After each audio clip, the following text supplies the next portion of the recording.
அவர்களின் பொன்னார் திருவடி கமலங்களை மனம் மொழிமைகளால் திசை நோக்கி போற்றி பணிந்து வணங்குகிறேன். நம்முடைய அன்பிற்குரிய திருப்பணிச் செம்மல் கோமலையா அவர்களை வணங்கிக் கொள்கிறேன். நிகழ்ச்சியின் தொடக்கத்தில் திருமுறை விண்ணப்பம் செய்த சிவ திருமதி பசலையம்மாள் அவர்களை வணங்கிக் கொள்கிறேன். நிகழ்ச்சியை தொடங்கி வைத்திருக்கிற நம்முடைய மயிலை சைவ சித்தாந்த சபையினுடைய அமைப்பாளர் திருவாளர் செல்வம் அவர்களை வணங்கிக் கொள்கிறேன். நிகழ்ச்சியிலே பங்கு பற்றி இருக்கிற மயிலை சைவ சித்தாந்த சபை, கோமல் ஓம் நமச்சிவாய அறக்கட்டளை, இடைமருதீசன் சாத்திரக்குழு ஆகிய அமைப்புகளை சார்ந்த அன்பர்களுடைய திருவடிகளை எல்லாம் பணிந்து வணங்கி இன்றைய திருத்தொண்டர் புராண சிந்தனையை நாம் தொடர்ந்து சிந்திப்போம். இலைமலிந்த சருக்கத்தினுடைய 7வது நாயன்மாராகவும் நிறைவான நாயன்மாராகவும் விளங்குகிற ஆனாய நாயனாரை பற்றி நாம் தொடர்ந்து சிந்தித்துக் கொண்டிருக்கிற நிலையில் நேற்று அவர் வாசித்த அந்த வேய்குழல் இசையை கேட்ட பணிபுவனத்தில் உள்ளவர்கள் வானுலகில் கற்பக பூஞ்சோலையிலே தாங்கள் வளர்க்கின்ற கிளைகளுக்கு கரமலராலே அமுதூட்டி பகழ்கின்ற சுரமகளிர் ஆகிய எல்லோரும் விமானம் ஏறி இங்கு வந்ததையும், அதோடு மட்டுமல்லாமல் இங்கே அழிவாரும் வெளிவாரும் உணர்வு ஒன்றாயானார்கள். நேற்று கூட ஒரு அம்மையார் ஐயப்பால் எழுப்பினார்கள், நலிவார் மெலிவார் என்றால் பிறரை நலிய செய்பவர்கள், பிறரை வருத்துபவர்கள், பிறரை உடலால் வருத்துகின்ற முரட்டு ஆற்றல் உடைத்தவர்கள் நலிவார்கள் என்றும், அதை பொறுத்து கொண்டு அவர்களுக்கு அஞ்சுபவர்கள் மெலிவார்கள் என்றும் நாம் சிந்தித்தோம். அவர்கள் இருவரும் உணர்வினாலே ஒன்றுபட்டு போனார்கள். நலிய வேண்டும் என்ற உணர்வும் வலியவர்க்கோ, அவரை கண்டு அஞ்ச வேண்டும் என்ற உணர்வு வெளியவர்க்கோ இல்லாத அளவுக்கு அவர்கள் உணர்வினால் ஒன்றானார்கள். அதை போலவே நச்சு பொருட்களை தன்னகத்துக் கொண்டிருக்கிற அரவுகள் மயிலின் மீது மயங்கி விழும், மருண்டு விழும். இவையெல்லாம் இரண்டும் பகைத்திறமுடையவை. பாம்பும் மயிலும் பகைத்திறமுடையவை. அதே போலவே சலியாக நிலையறியும் தடங்கரியும் உடன் சார். எனக்கும் அஞ்சாத, எந்த விலங்குகளையும் கண்டு அஞ்சாத, காட்டிற்கு அரசாக திகழ்கின்ற சிங்கம் அல்ல உடல் வலிமையுடைய யானையும் கூட ஒன்றாக வரும், உடன் சார்ந்து வரும். புல்வாயும் புல்லினை வாயினை கொண்டு திகழ்கிற புல்வாய் என்னும் மான் என்ற விலங்கும் புலியின் பக்கத்திலே சென்று நிற்கும் என்று இந்த ஆனாய நாயனாருடைய குழல் இசை படிப்பட்ட அற்புதங்களை எல்லாம் விளைத்தன என்று நாம் சிந்தித்தோம். ஒன்றை மட்டும் நாம் பார்க்க வேண்டும். இந்த வெறும் குழலோசையாக இருக்குமானால் அது செவிப்புலனை கவர்ந்து அந்த அளவிற்கு செவிப்புல இன்பத்தை மட்டும் தந்து கழிந்து போகும்.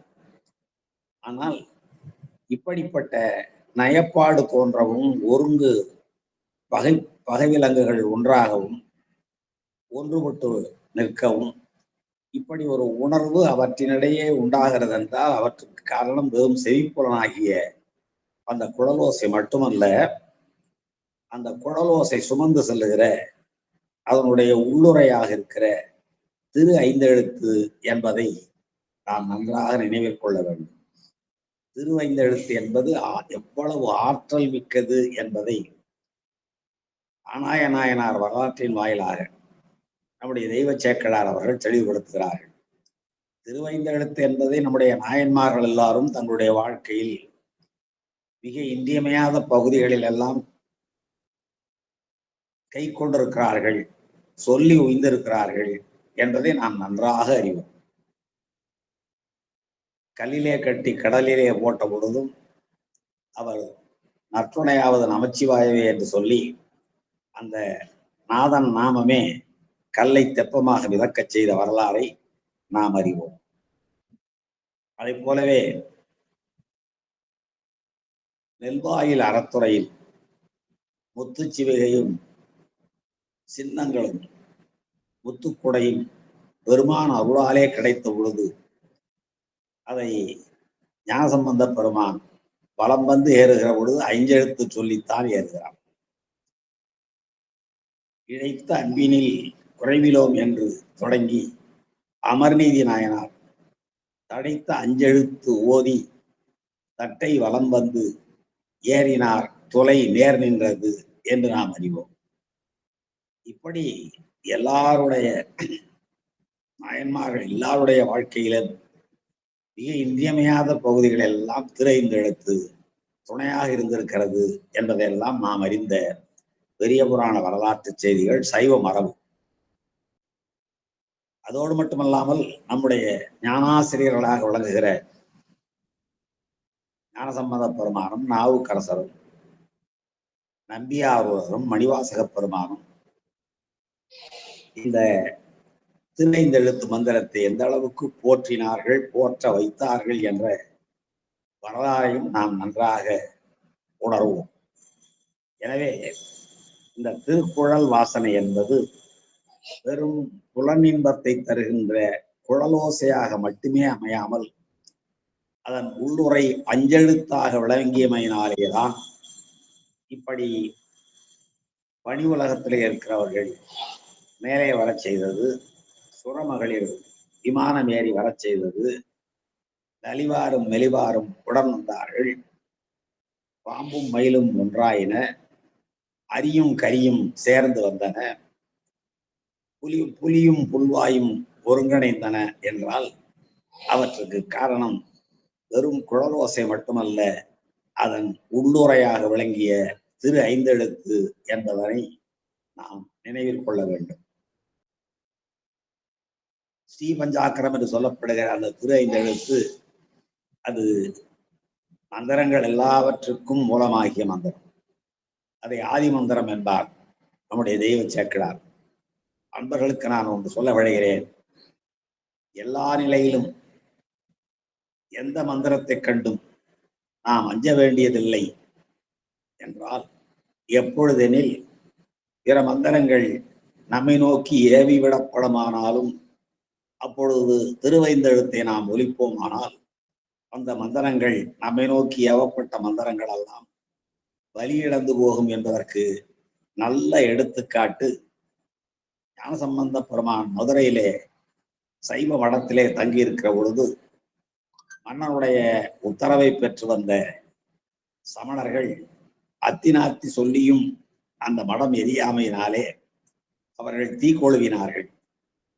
அப்பொழுது பரிசனங்கள் இந்த நிகழ்ச்சியை சொல்ல அவருடைய ஞானசம்பந்த பெருமான் ஆதி மந்திரம் அஞ்செழுத்தும் ஆதி மந்திரம் அஞ்செழுத்தும் ஓதுவார் நோக்கும் மாதிரத்தினும் மற்ற விதிவருமே என்ற கருத்தை உள்ளடக்கி வையவே சென்று பாண்டியர்க்காக என்று பாடுவார்.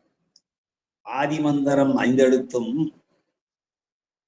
ஓதுவார் நோக்கும் மாதிரம், ஐந்தெழுத்தை ஓதுவார்கள் சொல்லுகின்ற திசையிலும் கூட அவர்களிடமில்லை, அவர்கள் நோக்குகிற திசையிலும் கூட பிற மந்திரங்கள் எடுபடாது என்பதனாலே அந்த ஆதி மந்திரத்தினுடைய அற்புத ஆற்றலை நாம் அறிவோம். சமணர்கள் இட்ட தீ என்ன ஆயிற்று? மடத்தை எரிய வைக்கவில்லை.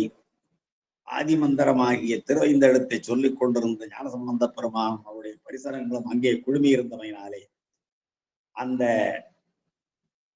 சமணர்களுடைய உண்டுமாம் இல்லையுமாம் என்னும் பொருள் கொண்ட மந்திரம் வேலை செய்யாமற் போக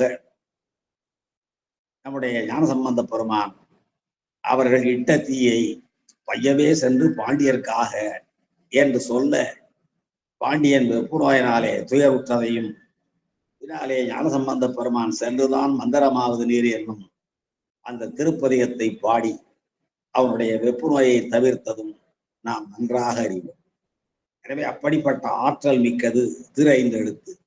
நான் ஏன் திருவைந்தெழுத்தை இங்கே மீண்டும் மீண்டும் சொல்கிறேன் என்றால், நம்முடைய அரங்கத்திலே இருக்கிற அன்பர்களுக்கு தெரியாது என்பதற்காக அல்ல. ஆனாயனாயனாருடைய குழல் வாசனை என்பது வெறும் புலன் ஓசையை புலன் இன்பத்தை தரவல்ல, குழலோசை அல்ல, அதனுடைய உள்ளுரையாக அஞ்செழுத்து அமைந்திருந்தது என்பதுதான் மிக இன்றியமையாகும்.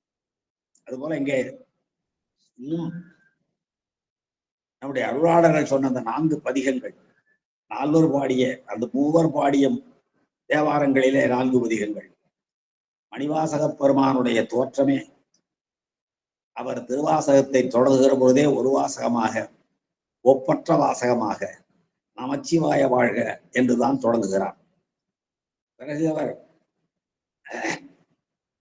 சிவாய நம என்றும் ஓதியதை நாம் அறிவோம். எனவே நமச்சிவாயமோ சிவாய நமோ என்ற அந்த 5 எழுத்துக்குள்ள ஆற்றல் அவரிடமும் நாம் உணரலாம். இன்னும் நாம் எப்படியெல்லாம் ஓத வேண்டும் என்பதற்கான வழிமுறைகளை எல்லாம் நம்முடைய ஆச்சாரியர்கள் தந்திருக்கிறார்கள். நாம் துஞ்சுகிற பொழுதும் துஞ்சல் இல்லாத பொழுதினும் நெஞ்சகம் நைந்து நினைய வேண்டும் என்பார் ஞானசம்பந்தர். அப்பொழுது வஞ்சகமற்று அடியினை வாழ்த்த அந்த நிலையிலும் வந்த கூற்றை அஞ்ச உதைத்தன அந்த 5 எழுத்துத்தான் என்பதையும் சொல்லுவார். இன்னும் மிக அருமையாக ஒரு செய்தியை மிக எளிமையாக புரிய வைப்பார் நாவுக்கரசர். விண்ணுற அடுக்கிய விறகின் வெவ்வழல் உண்ணிய புகில் அதில் ஒன்றும் இல்லையால் பண்ணிய உலகினில் பயின்ற பாவத்தை நன்னி நின்று அறுப்பது நமச்சிவாயவே என்றான். விண்ணளா உயர்ந்து அடுக்கி வைத்திருக்கிற விறகு பொதியிலே ஒரு சிறு தீப்பொறி படுவானால் எப்படி அந்த விறகு பொதி 200 அடுக்கி இருந்தாலும் அவையெல்லாம் அழிந்து சாம்பலாகி போகுமோ, அதை போல நாம் இந்த உலகத்திலே எத்தனை பாவங்கள் பண்ணியிருந்தாலும் கூட சிவாய நம என்னும் திரு-5 எழுத்தை ஓதுகின்ற அளவில் பண்ணிய உலகினில் பயின்ற பாவத்தை நன்னி நின்று அறுப்பது நமச்சிவாயமே என்று நாவுக்கரசு பெருமான் வழிகாட்டுகிறார். இன்னும் நம்முடைய பெரிய புராணத்தின் வாயிலாகவும் திருமுறைகள் வாயிலாகவும் பல இடங்களிலே திரு-5 ஆற்றல்களை, சிறப்புகளை எல்லாம் நாம் அறிவோம். திருமுறைகள் மட்டுமல்ல, சித்தாந்த சாஸ்திரங்களும் கூட உராத்துணை தேர்த்தன பாசம் உருவ என்ற அந்த 9வது சூத்திரத்திலே உனக்கண் பாசம் உணராப்பதியை ஞானக்கண்ணினில் சிந்தை நாடி உராத்துறை தேர்த்தன பாசம் ஒருவ தன்னிடலாம் பதி விதி என்னும் அஞ்செழுத்தே என்று சித்தாந்த சாஸ்திரமும் 5 எழுத்தினுடைய ஆற்றலை சொல்லும். அதோடு மட்டுமல்லாமல் கழுவாயில்லாத சிவ அபராதங்கள் பலவற்றை செய்து பெரும் தீமைகளை நாம் குவித்து வைத்திருந்தாலும், கழுவா என்றால் பிராயச்சித்தம் என்று சொல்லுவார்கள், பிராயச்சித்தமே இல்லாத அளவுக்கு பெருந்தீமைகளை எல்லாம் நாம் செய்து குவித்து வைத்திருந்தாலும் கூட அந்த பாவங்களை எல்லாம் சிவநாமமாகிய திரு-5 எழுத்து தீர்த்து விடும் என்றால், அந்த அதுவும் திரு-5 எழுத்தை இன்னிசையோடு பாடுகிற பொழுது மிக விரைவில் தீர்த்து விடும் என்றால் அதனுடைய பெருமையை நாம் என்னென்று சொல்லுவது? நாளும் இன்னிசையால் தமிழ் பரப்புகிற ஞானசம்பந்தன் என்று இத்தன்மை பற்றித்தான் ஆளுடைய பிள்ளையாரை ஆளுடைய நம்பிகளாகிய நம்முடைய நம்பியார் போற்றி பாடுகிறான். இப்படி இந்த திரு-5 எழுத்தினுடைய பெருமையை சொல்லிக்கொண்டே போகலாம். பெரிய பெரிய நூல்களாக திரு-5 எழுத்தின் பெருமைகளை மட்டுமே சொல்லுகிற நூல்கள் பல உண்டு. இங்கே பெரிய புராணத்தில் திரு-5 எழுத்து வந்திருக்கிற இடங்களை மட்டும் தொகுப்போமானால் பல நாட்கள் பேசிக் கொண்டிருக்கலாம். இங்கே நமக்கு தேவை என்ன என்றால், உள்ளுரை 5 எழுத்தாக அந்த குழல் வாசனை தான் இப்படிப்பட்ட விளைவுகளை எல்லாம் உண்டாக்கின என்ற ஒன்றை நாம் நினைவில் கொண்டு இன்றைய பாடப்பகுதிக்கு நாம் செல்வோம். 35வது பாடல். இன்றைய பாடப்பகுதியில் அநேகமாக நாம் ஆனாய நாயனாருடைய வரலாறை நிறைவு செய்யலாம் என்று கருதுகிறேன். இன்றைய பாடப்பகுதி 35வது பாடல். மருவிய கால் விசைத்தசையா, மருவிய கால் விசைத்தசையா, மரங்கள் மலர்ச்சினை சினையா சலியா, கருவறை வீழ் அருவிகளும் காஞ்ஞாரும் கலித்தோடா, பெருமுகிலின் குளங்கள் புடைபெயர் ஒழிய புனல் சோரா, இரு விசும்பின் இடைமுழங்கா எழுகடலும் இடை துளும்பா என்று இந்த பாடல். நம்முடைய திரு ஐந்தெழுத்து இதுவரை நாம் பார்த்தது போல உயிரினங்களையும், அந்த உயிரினங்கள் சரமோ அசரமோ அவற்றை மட்டுமல்லாமல் அதற்கு மேலும் எல்லா பூதங்களையும் கட்டுப்படுத்துகிற ஆற்றல் உடையதாக இருக்கிறது என்ற செய்தியை இந்த பாடம் சொல்கிறது. மருவிய கால், மருவிய கால், கால்ல காற்று, நம்மோடு பொருந்தி இருக்கிற காற்று, கண்ணுக்கு புலனாகாது நம்முடைய உணர்வுகளால், நம்முடைய உடலாலை மட்டும் உணரப்படுகிற காற்று இருக்கிறது அல்லவா, அந்த காற்று விசைத்து அசையா. காற்றினுடைய இயல்பே வேகமாக செல்வதுதான், ஒன்று திரட்டும் அல்லவா. அவ்வாறு வேகமாக செல்லுகிற கட்புலனாகாத அந்த காற்றும் கூட திருவைந்தெழுத்தை உள்ளுரையாக கொண்டு குழலில் இசைக்கிற நாயனாருடைய ஓசையை கேட்டு, இசையை கேட்டு காற்றும் கூட, காற்றும் மருவிய கால் என்கிறார். கால் என்றால் காற்று என்பது பொருள், மருவிய என்றால் பொருந்திய என்பது பொருள். பொருந்திய காற்று என்றால் என்ன என்றால், நம்முடைய கண்ணுக்கு புலனாகாது உடம்பால் மட்டுமே உணரத்தக்க அந்த காற்றும் வேகத்தோடு, விசைத்து என்றால் வேகத்தோடு, காற்றினுடைய இயல்பு வேகமாக வீசுவது, விசைத்து அசைய அசைவில்லை. மரங்கள் மலர் சினை சலியா, மரங்களிலே இருக்கிற, மரங்களிலே மலர்கள் பூத்திருக்கிற கிளைகள் கூட அசையவில்லை. மரங்கள் மலர்ச்சினை சலியா, சலித்தல் என்றால் அசைதல், சலியா என்றால் அசையவில்லை. மரங்கள்ல கிளைகள், அதுவும் மலர்கள் பூத்திருக்கிற கிளைகள், அந்த மலர்கள் பூத்திருக்கிற கிளைகளும் கூட அசையவில்லை. திருவைந்தெழுத்தை கேட்டு அவையெல்லாம் அப்படியே நின்றன.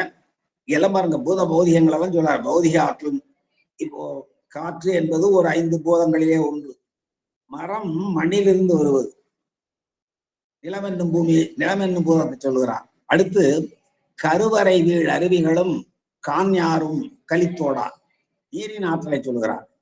கருவறை என்றால் மிகப்பெரிய கருமையான நிறத்தோடு காட்சியளிக்கிற மலைகள், அந்த மலைகளிலிருந்து வீழுகின்ற அருவி, அந்த அருவி தரையிலே வருகிற பொழுது காட்டாறாக வரும். காஞ்ஞாறு, யாரு என்றால் ஆறு என்பது பொருள். ஆறு என்பதை யாரு என்றும், ஆணை என்பதை யானை என்றும், ஆடு என்பதை யாடு என்றும் சொல்வது மரபு.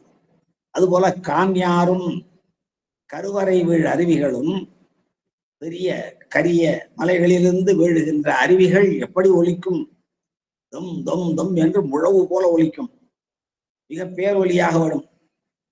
அப்படி மிக உயரத்திலிருந்து கீழ் நோக்கி தரையில் வீழ்கின்ற அந்த அருவியும் ஒலி எழுப்பவில்லை.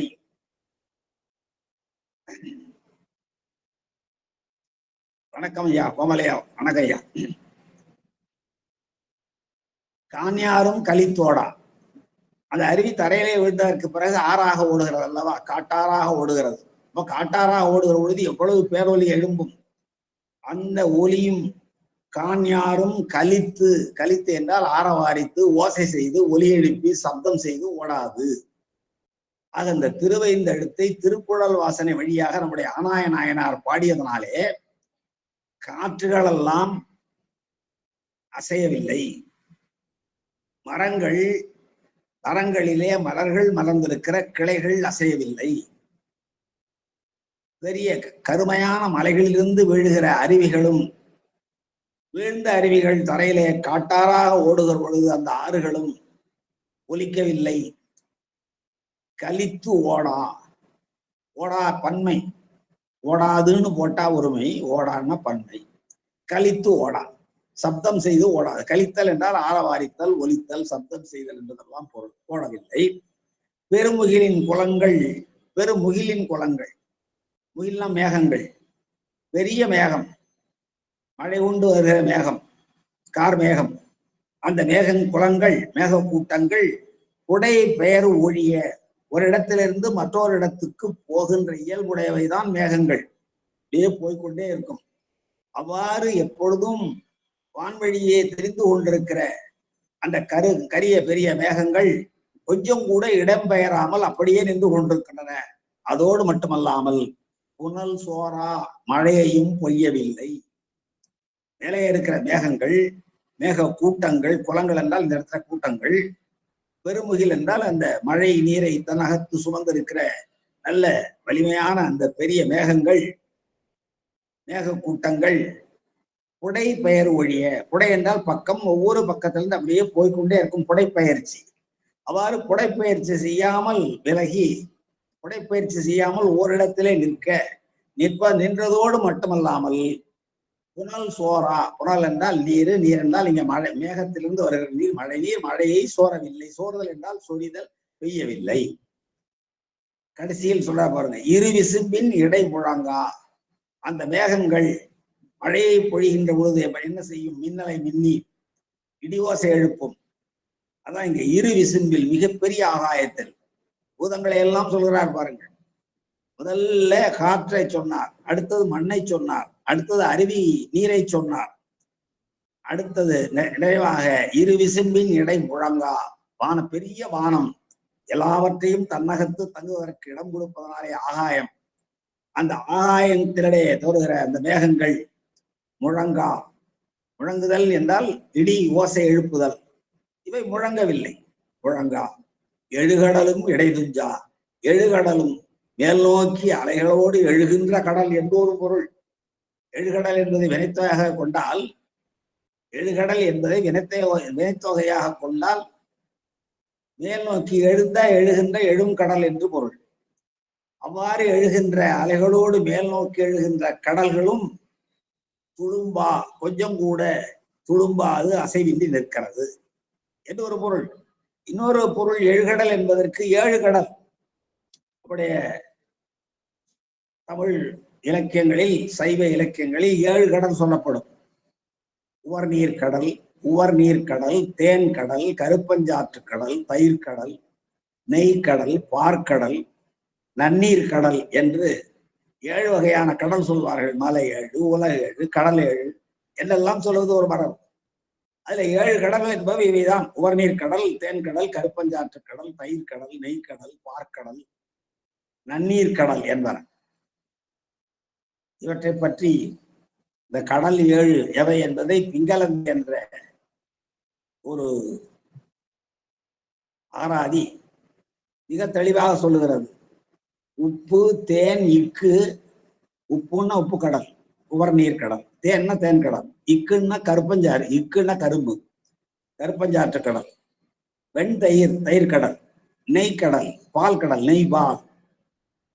அப்புக்கடல், அப்புன்னா நல்ல நீர், அப்புலியம் சொல்றோம் இல்லைங்களா, அப்புக்கடல். ஆக அப்புக்கடல் ஏழாகும் என்பது பிங்களந்த சூத்திரம். இப்படி அந்த ஏழு கடலும் கொஞ்சம் கூட துளங்கவில்லை, துளும்பாமல் நின்றன, அசைவின்றி நின்றன, அலையின்றி நின்றன என்று இந்த பாடல் வழியாக அநாயனாயனார் எழுப்பிய அந்த குழலோசையானது, திருவைந்தெழுத்தை உள்ளுரையாக கொண்ட குழலோசையானது, அந்த இன்னிசை வெள்ளமானது, இசை அமுதமானது, காற்றசையவில்லை, கிளைகள் அசையவில்லை, மலையிலிருந்து விழுகிற அருவிகளும், வீழ்ந்த அருவிகள் காட்டாராக ஓடுகிற அந்த ஆறுகளும் சப்திக்கவில்லை, ஒலிக்கவில்லை, கலித்து ஓடா. கலித்தல் என்றால் ஆரவாரித்தல், ஆரவாரித்து சப்தமிட்டு ஓடவில்லை. பெரிய மேக கூட்டங்கள் ஒரு இடத்தை விட்டு மற்றொரு இடத்துக்கு இயல்பாகவே தெரிந்து கொண்டிருக்கிற மேக கூட்டங்கள் அவ்வாறு அலையாமல் ஓரிடத்தில் நின்றதோடு மட்டுமல்லாமல் மழையையும் பெய்யவில்லை. அதோடு மட்டுமல்லாமல் மிகப்பெரிய வானிடத்தை தங்களுடைய இடமாக கொண்டிருக்கிற அந்த மேகங்கள் இடியோசையும் முழங்கவில்லை. ஏழு கடலும், நான் சொன்னது போல ஏழு கடல்களும் அலையின்றி, அப்படியே அசைவின்றி அலையின்றி துளும்பாமல் தழும்பாமல் நின்றன என்று அநாய நாயனாருடைய குரல் ஓசை இப்படிப்பட்ட அற்புதங்களை செய்தன என்று இந்த 35வது பாடல் சொல்கிறது. அடுத்து 36வது பாடல். இவ்வாறு நிற்பனவும் சரிப்பனவும் இசைமயமாய், இவ்வாறு நிற்பனவும் சரிப்பனவும் இசைமயமாய் மெய்வாழும் புலன்கரண மேவிய ஒன்றாயினவால் பொய்வாசல் அருங்கொன்றை முடிச்சடையார் அடித்தொண்டர் செவ்வாயின் மிசை வைத்த திருக்குழல் வாசனை உருக்க என்று இந்த பாடல் 36வது பாடல் என்று சொல்கிறார். பொருள் செய்வதற்கு கொஞ்சம் நாம் இடம் மாற்றிக்கொள்ள வேண்டும். 3வது அடியை முதலடியாக கொள்ளுங்கள். மொய்வாச நறுங்கொன்றை முடிச்சடையார் அடித்தொண்டர் செவ்வாயின் மிசை வைத்த திருக்குழல் வாசனை உருக்க, கேட்பவர்களுடைய உள்ளத்தை எல்லாம் உருக்க. நான் ஞானசம்பந்தர் பாடுவார்ல, காதலாகி கசிந்து கண்ணீர் மல்கி ஓதுவார் தம்மை. அப்போ இதுதான் உருக்கம். அவ்வாறு உருக்க அந்த ஓசையை கேட்ட அந்த எல்லா சரங்களும் அசரங்களும் இவ்வாறு நிற்பனவும் சரிப்பனவும். நிற்பன என்றால் தாவர முதலானவை, ஒரே இடத்துல இருப்பவை. சரிப்பன என்றால் ஒரு இடத்திலிருந்து இன்னொரு இடத்துக்கு புடைபெயர செல்லக்கூடிய ஆற்றலுடைய உயிரினங்கள் ஆகியவை எல்லாம் இசைமயமாய், எல்லாம் இந்த திருக்குழல் வாசனையை கேட்டு இசைமயமாய், எப்படி உலகமெல்லாம் சிவமயமாய் ஆக வேண்டும் என்று நாம் விரும்புகிறோமோ அதை போல இசைமயமாய் மெய்வாழும் புலன், மெய்யில் வாழ்கிறது புலன். அப்போ புலன் வழி மெய் செல்லுகிறது. அந்த புலன்களை கரணங்கள் செலுத்துகின்றன. அந்த கரணங்கள் மெய்வாழும் புலன் கரணம் மேவிய ஒன்றாயினவால், எல்லாம் ஒன்றாயிற்று. எப்படி மெய்யில் வாழ்கின்ற புலன்கள் மெய்யை இயக்குகின்றன, அந்த புலன்களை உள்கரணங்கள் இயக்குகின்றன. இவை எல்லாவற்றையும் இயக்குகின்ற ஆற்றல் உயிருக்கு இருக்கிறது. உயிர் இல்லையே மெய் ஏது? அது பொய்யாகிவிடும். மெய் பொய்யாகும். இந்த உடம்பு பொய்யான உடம்பாக இருந்தாலும் இதற்கு ஏன் மெய் என்று பெயர் வந்தது? சிந்திப்போமானால் இதுக்குள்ளே ஒரு உத்தமன் உரைகின்றான். அந்த உள்ளே ஒரு உத்தமன் உறைவதனாலேதான் இந்த பொய்யான உடம்பு மெய் என்னும் பெயரை பெறுகிறது. இந்த மெய் எவ்வாறு இயங்குகிறது? புலன்கள் வழி இயங்குகிறது. புலன்களை இயக்குவது எது? அந்த கரணங்கள். ஆக இது எல்லாம் ஒன்றாய்விட்டுதான், ஒன்றை ஒன்று இயக்குகிற எல்லாவற்றையும் சேர்த்து உயிர் இயக்குகிறது. இது எல்லாம் ஒன்றாயின. எப்போ? மொய்வாச நறுங்கொன்றை முடிச்சடையார் அடித்தொண்டர் செவ்வாயின் மிசை வைத்த திருக்குழல் வாசனை உருக்க நிற்பனவும் சரிப்பனவும் இசைமயமாய் மெய்வாழும் புலன்கரணம் மேவிய ஒன்று ஆயின. ஆள் என்பது அசைநிலை, பொருள் இல்லை. எப்படி ஆயிற்று? மொய்வாச நறுங்கொன்றை முடிச்சடையார் பெருமான், சடையார், சடாமுடி உடையவர். அந்த சடாமுடியில என்ன இருக்கிறது? கொன்றை இருக்கிறது. கொன்றையை முடித்த சடை. அந்த கொன்றை எப்படி இருக்கிறது? மொய்த்த கொன்றை. அதில் இருக்கிற தேனுக்காக வண்டுகள் மொய்க்கின்ற கொன்றை. ஆனால் நம்முடைய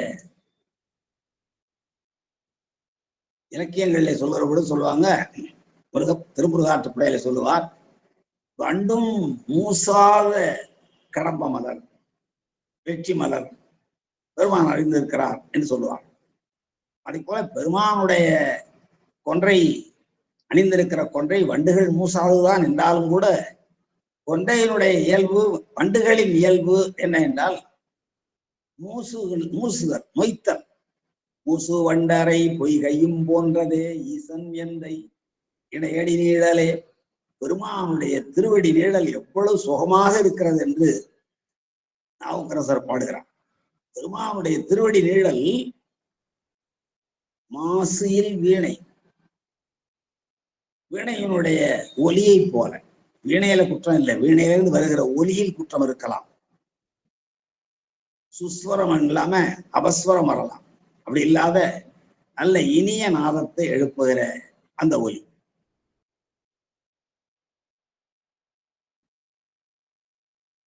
மாசில் வினையும் மாலை மதியமும் வீசு தண்டலும் விங்கள வேனிலும் இவையெல்லாம் எப்படி நம்முடைய புலன்களுக்கு இன்பத்தை தரும் என்பதை நாம் அறிவோம்.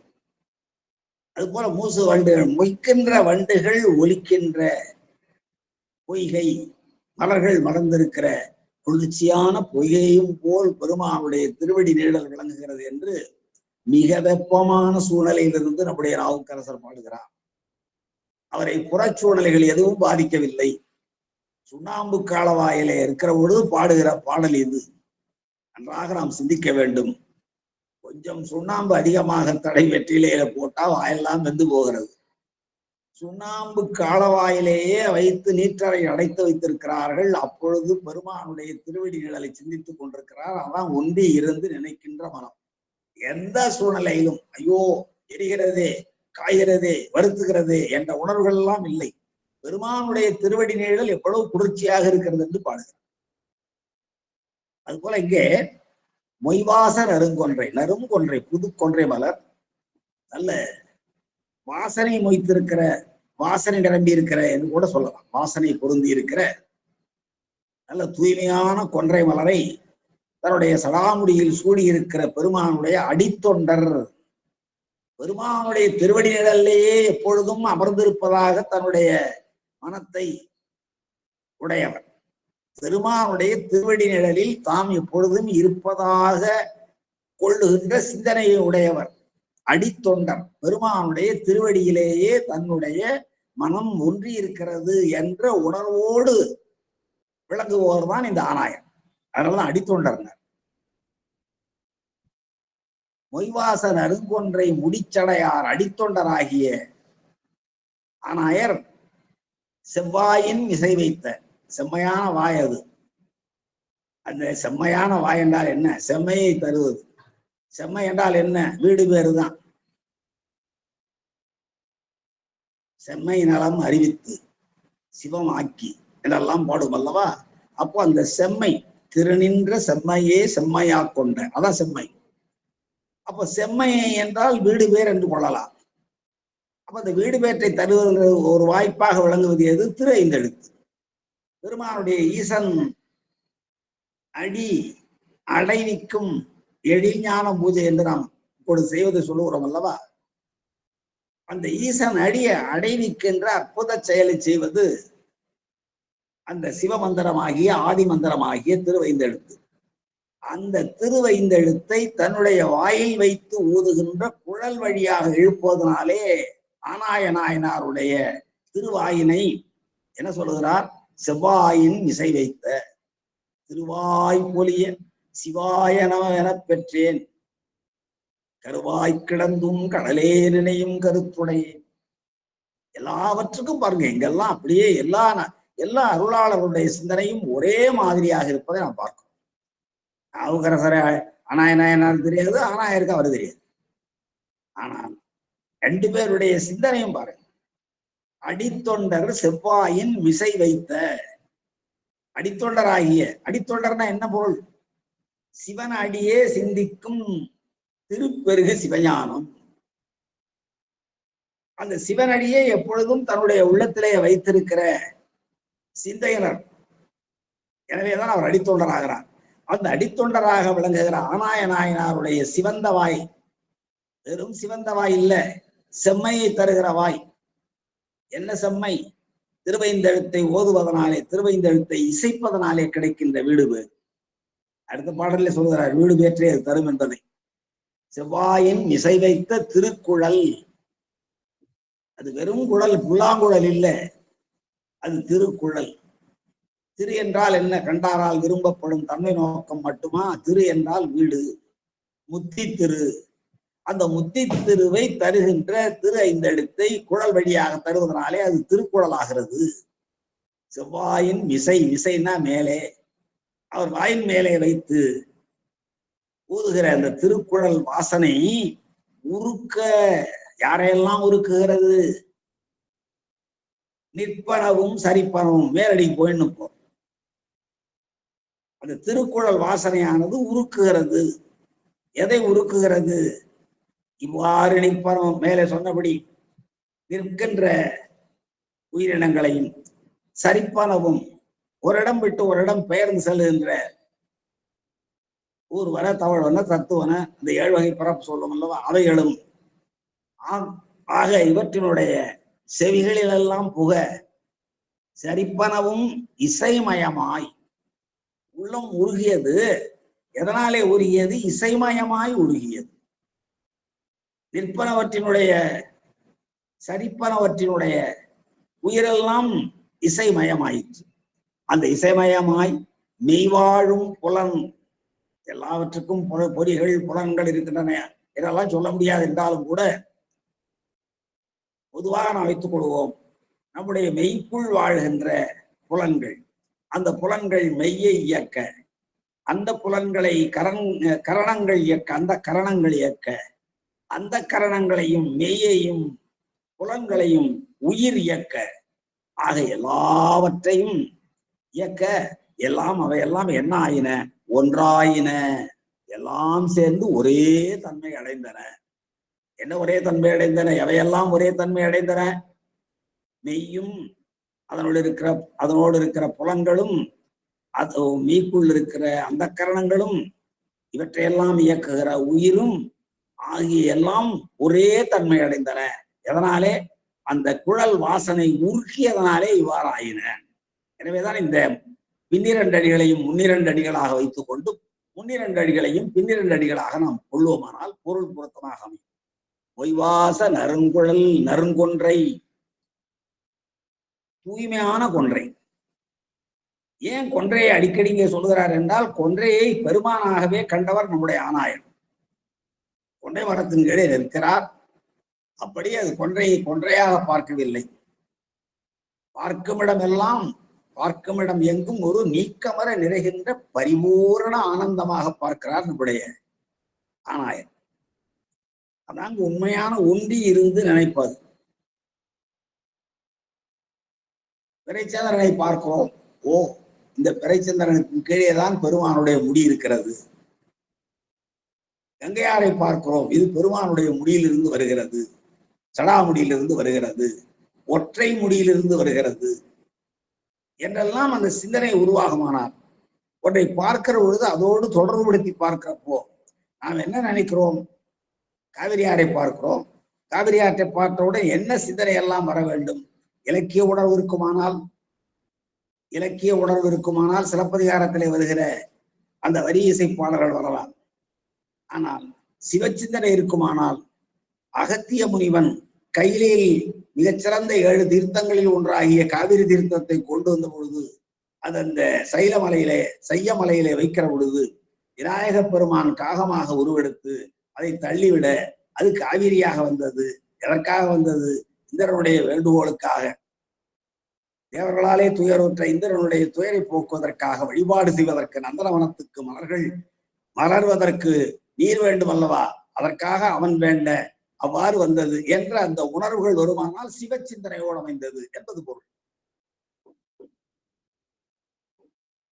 வெறும் மறுப்பொருளாக பார்ப்பது என்பது வேறு, அதற்குள்ளே இருக்கிற பொருளை பார்ப்பது வேறு. அதுபோல இங்கே நிற்பனவும் சரிப்பனவும் இசைமயமாயிற்று. அவை மரங்களாக இருக்கலாம், செடி கொடிகளாக இருக்கலாம், அவையெல்லாம் நிற்பன. பிற உயிர்கள் சரிப்பன. ஆக எல்லாமே இசைமயமாகி ஒன்றாயிற்று. எதெல்லாம் ஒன்றாயிற்று? மெய்யும் புலன்களும் கரணங்களும் ஒன்றாயின. ஒன்றை ஒன்று பிரித்தறிய இயலாதவாறு இவற்றை இவை இயக்கின்றன, இவற்றை இவை இயக்கின்றன என்ற வேறுபாடு கருதாத அளவுக்கு எல்லாமே ஒன்றாயின என்று இந்த பாடல் நிறைவுறுகிறது. எதற்கு அவ்வாறு ஒன்றாவதற்கு என்ன காரணம் என்றால், பொய்வாச நறுங்கொன்றை முடிச்சடையார் அடித்தொண்டர் செவ்வாயின் மிசை வைத்த திருக்குழல் வாசனைதான் காரணம்.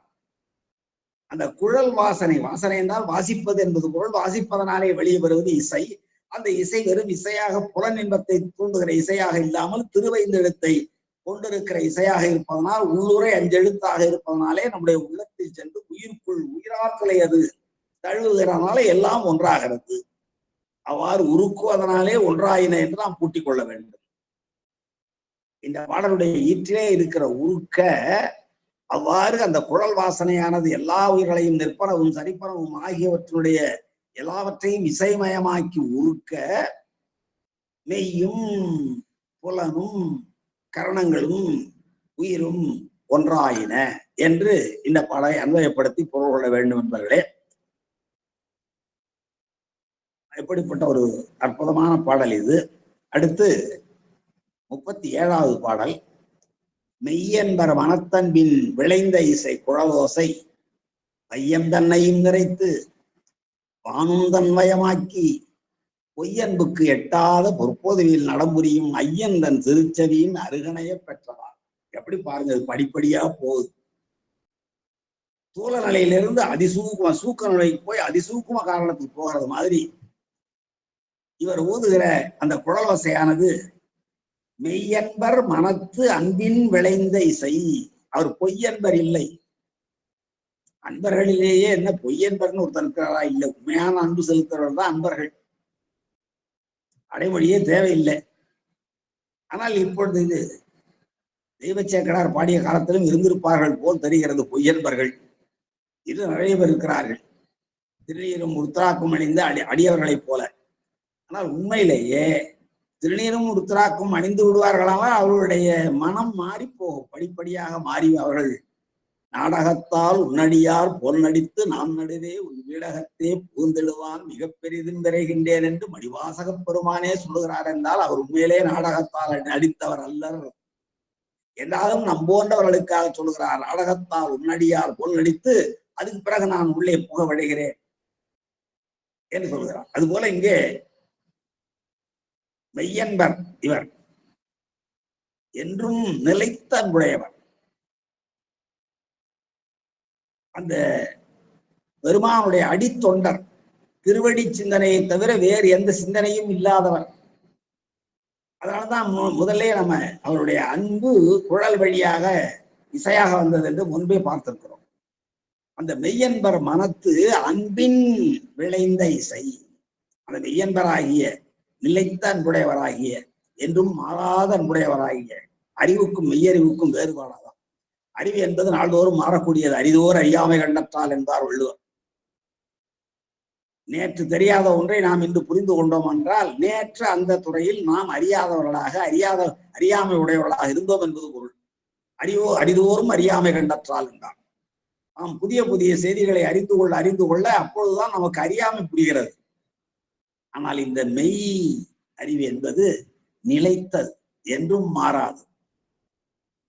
அப்படிப்பட்ட மெய்யன்பராக விளங்குகிற ஆனாயருடைய மனத்து அன்பின் விளைந்த, அவருடைய அன்பினாலே விளைந்த, அதுக்கு ஒன்னொன்னுக்கும் ஒரு காரணம் வேண்டும் அல்லவா?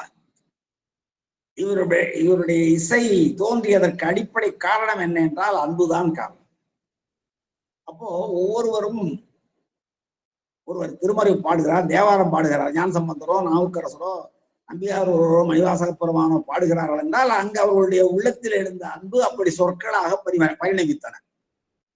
ஆனால் இங்கே மெய்யன்பராக விளங்குகிற இந்த ஆனாய நாயனாருடைய உள்ளத்தில் விளைந்த அன்பு, பெருமானிடத்து கொண்டிருந்த நிலைத்த அன்பு இசையாக வருகிறது.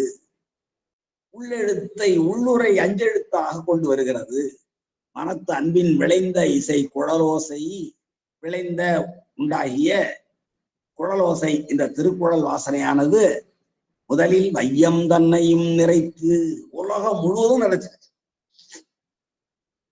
முதல்ல எதை நினைக்கிறது? இவருடைய குழலில் இருந்து வருகிற ஓசை முதலில் எங்கே கேட்கும் என்றால் அவர் இருக்கிற பகுதியில் தானே கேட்கும்.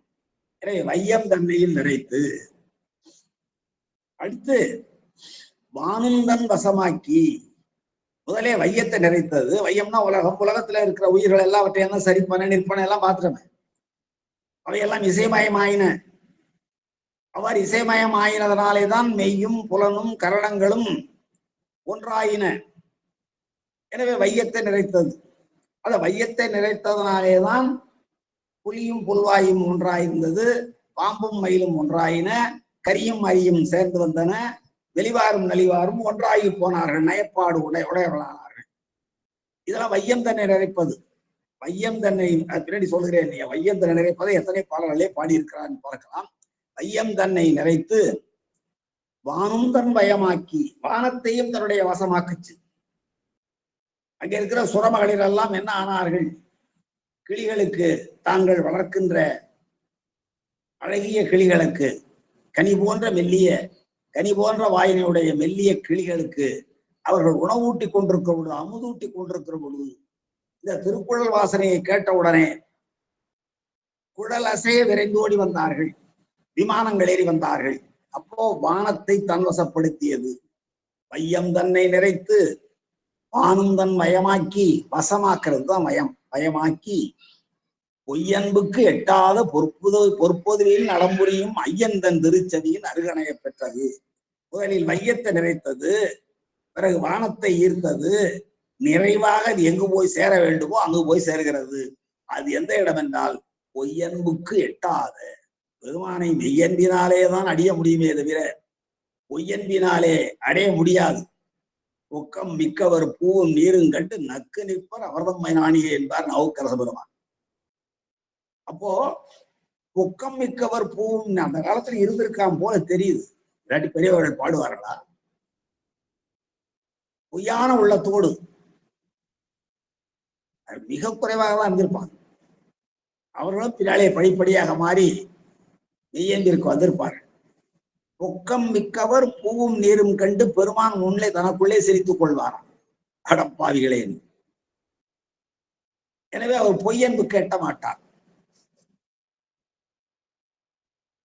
அதான் அன்பே மஞ்சன நீர் பூசை கொள்ள வாராய் என்று தாய்மானவர் அழைக்கிறார் அல்லவா? நெஞ்சகமே கோயில், நினைவே சுகந்தம், அன்பே மஞ்சன நீர் பூசை கொள்ள வாராய் பராபரமே என்று பாடுவார்.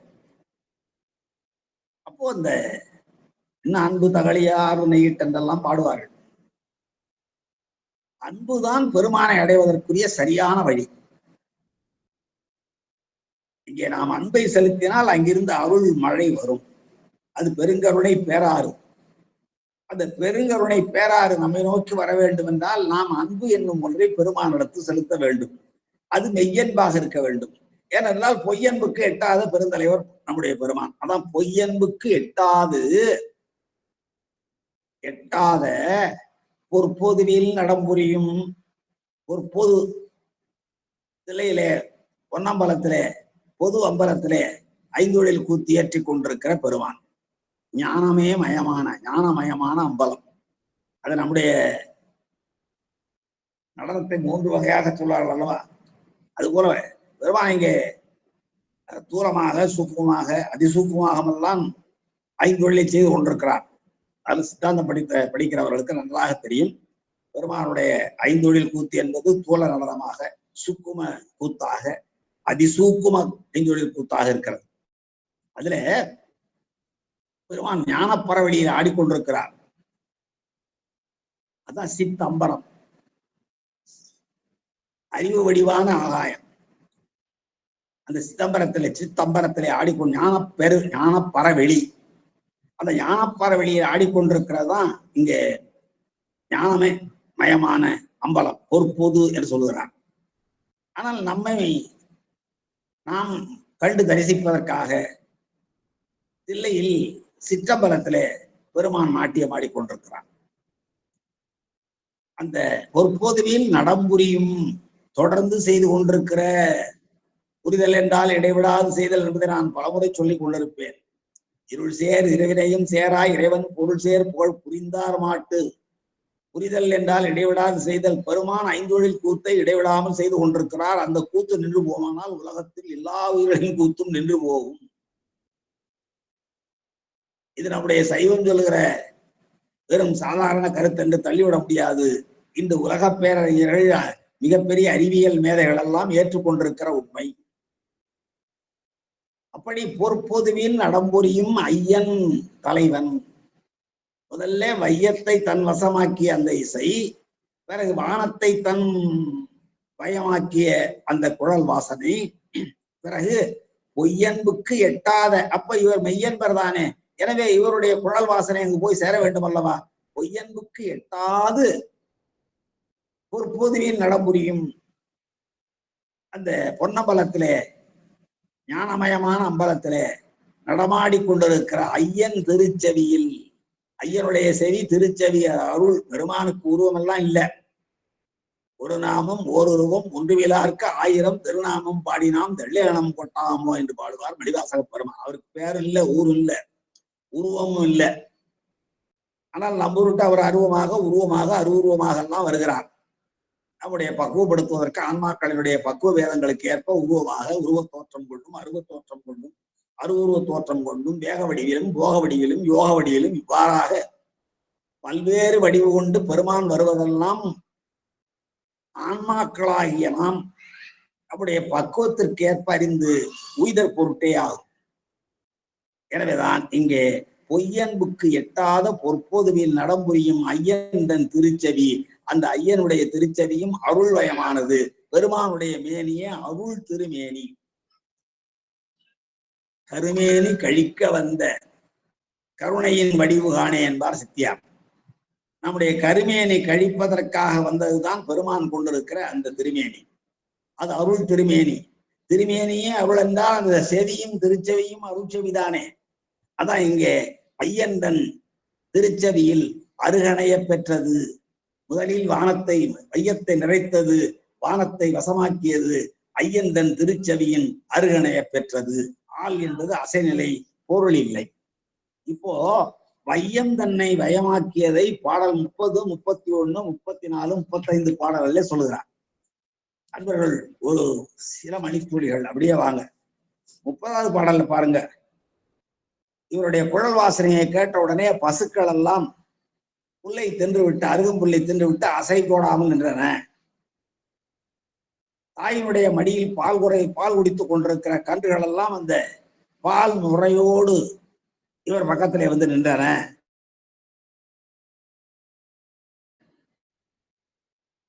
மான் முதலாம் கான் விலங்குகளும், மான் முதலாக சொல்லப்பட்ட காட்டு விலங்குகளும் இவர் பக்கத்திலே வந்தன. இதெல்லாம் வையம் தன்னை நிறைத்தது. இவருடைய இசையானது வையத்தை, இந்த உலகத்தை நிறைத்தது. அதனாலே இவையெல்லாம் நிகழ்ந்தன. அடுத்த பாடலை பாருங்க.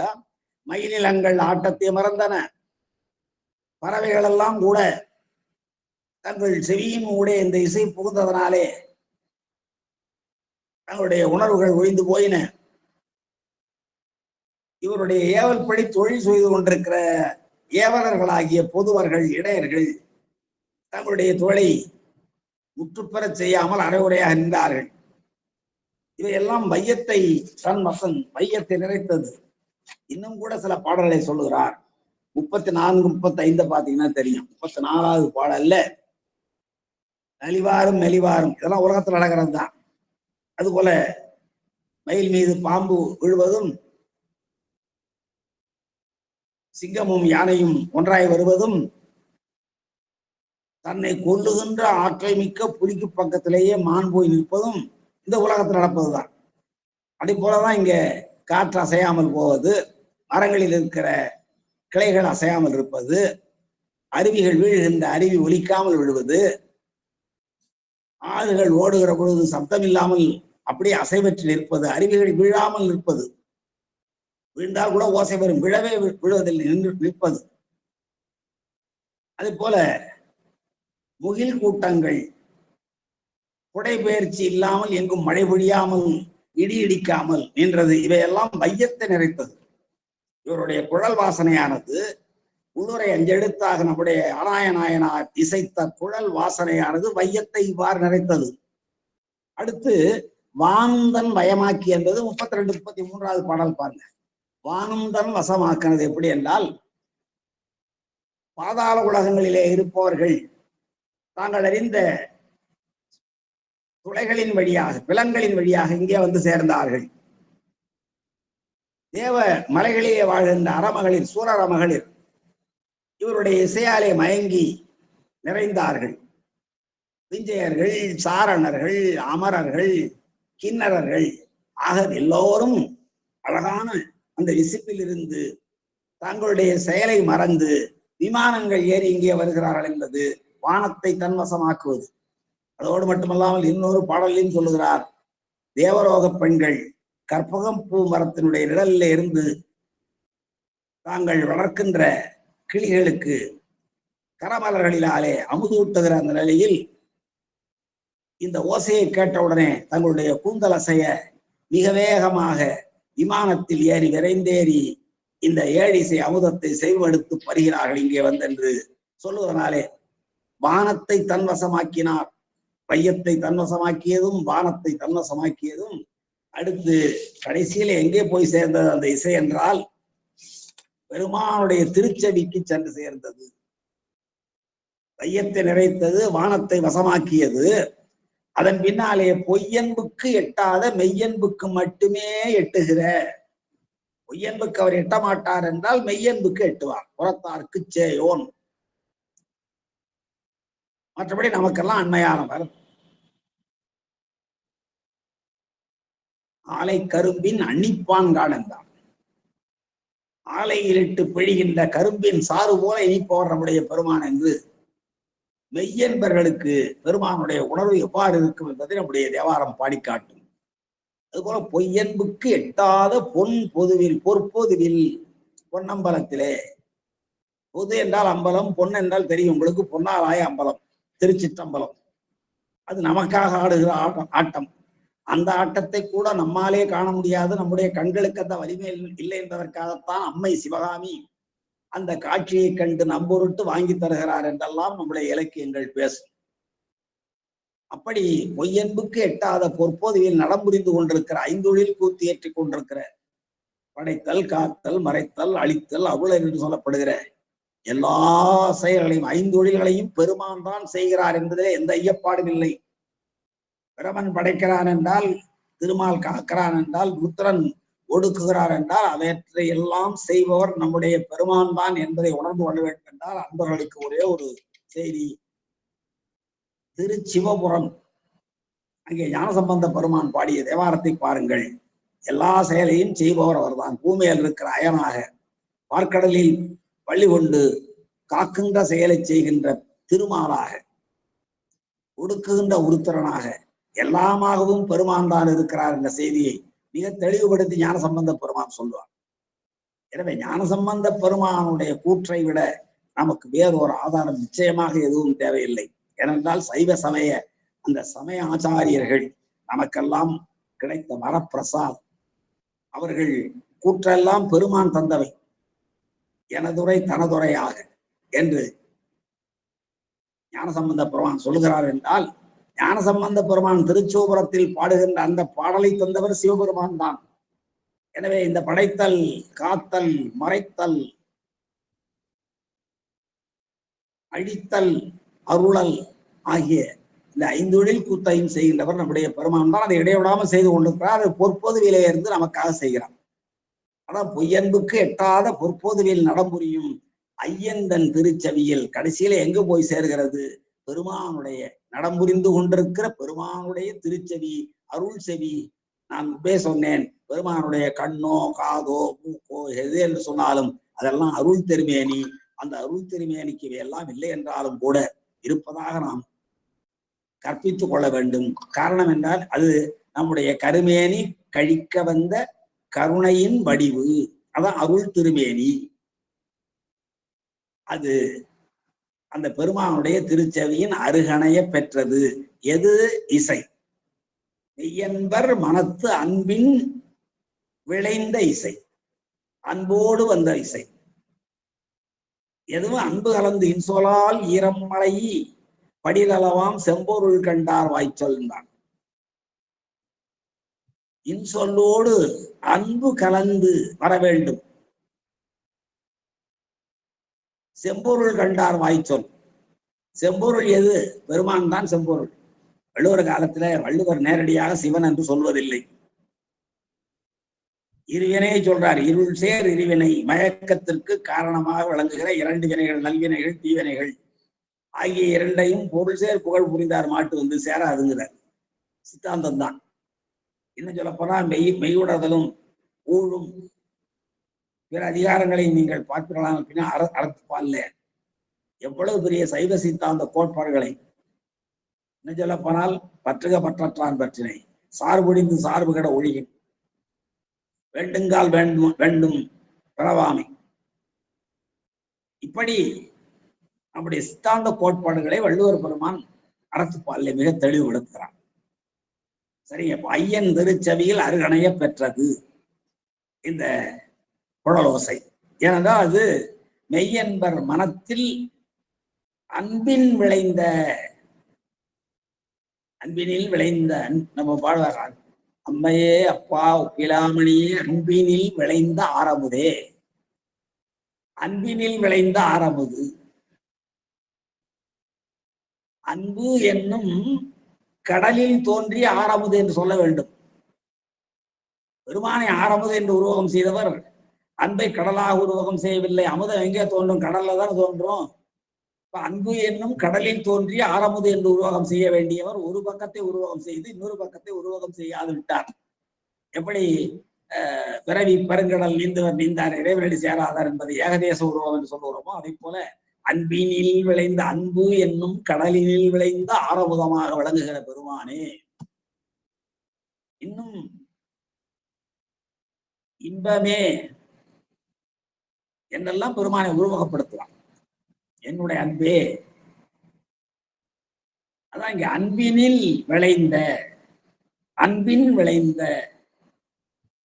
இசை. அந்த அன்பில் விளைந்த, அது அன்பாலே விளைந்ததனாலே தான் அந்த இசை வையத்தை இறைத்தது. 4 பாடல்ல பார்த்தோம். வானத்தை தன் வசமாக்கியது 2 பாடல்ல பார்த்தோம். இப்போ பொற்பொதுவில் மை பொய்யன்புக்கு எட்டாத பொற்பொதுவில் புரியும் தொடர்ந்து செய்து கொண்டிருக்கிற பாருங்க. நிகழ்காலத்தை சொல்றார். நடம் புரிந்த அண்ணா இறந்த காலம், நடம் புரிய இருக்கிற எதிர்காலம், நடம் புரியும் தொடர் நிகழ்காலம். ஏன்னா எக்காலத்தும் ஒத்தியல் குரலை செப்போர் நிகழும் காலத்தானே என்பது சூத்திரம். எல்லா காலங்களிலும் ஒரே மாதிரியாக நடந்து கொண்டிருக்கிற செயலை நிகழ்கால காலை சொல்ல வேண்டும். மலை நிற்கும், ஆறு ஓடும் அப்படி சொல்லணும். மலை நின்றதுன்னா எதிர்காலம் இல்லைன்னு ஆயிடும். அப்போ நிகழ்காலத்துல சொல்லுவது எக்காலத்திலும் நிகழ்ந்து கொண்டிருக்கிறது சொல்வது. அதான் இங்கேயும் பாருங்க, ஐயன் திருச்செவியில் அருகணைய பெற்றது. எப்போ நடம்புரியும், எப்பொழுதும் நடம்புரிந்து கொண்டே இருக்கிற, இடைவிடாமல் ஆட்டிக் கொண்டிருக்கிற, ஐந்தொழில் கூத்தை இடைவிடாமல் ஆட்டிக்கொண்டே இருக்கிற பெருமான் ஐயன். ஐயன் என்றால் தலைவன் என்பது பொருள். ஐ என்ற ஒரு எழுத்துக்கே தலைவன் என்று பொருள். அன் என்பது சாரி விகுதி. ஐயென்றாலே தலைவன் தான். என் ஐக்கு ஊரிகு தன்மையானும், என் ஐக்கு நாடிகு தன்மையானும் புராணத்துல வருது. ஐ என்றால் தலைவன் என்பது பொருள். இன்னொரு பாடல்ல, மேனாளுற்ற செருவிற்கு இவள் தன்னை யானை எரிந்து களத்தொழிந்தனவே.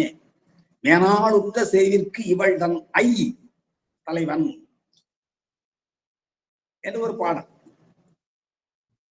அப்ப ஐ என்ற சொல்லுக்கு தலைவன் என்பது பொருள்.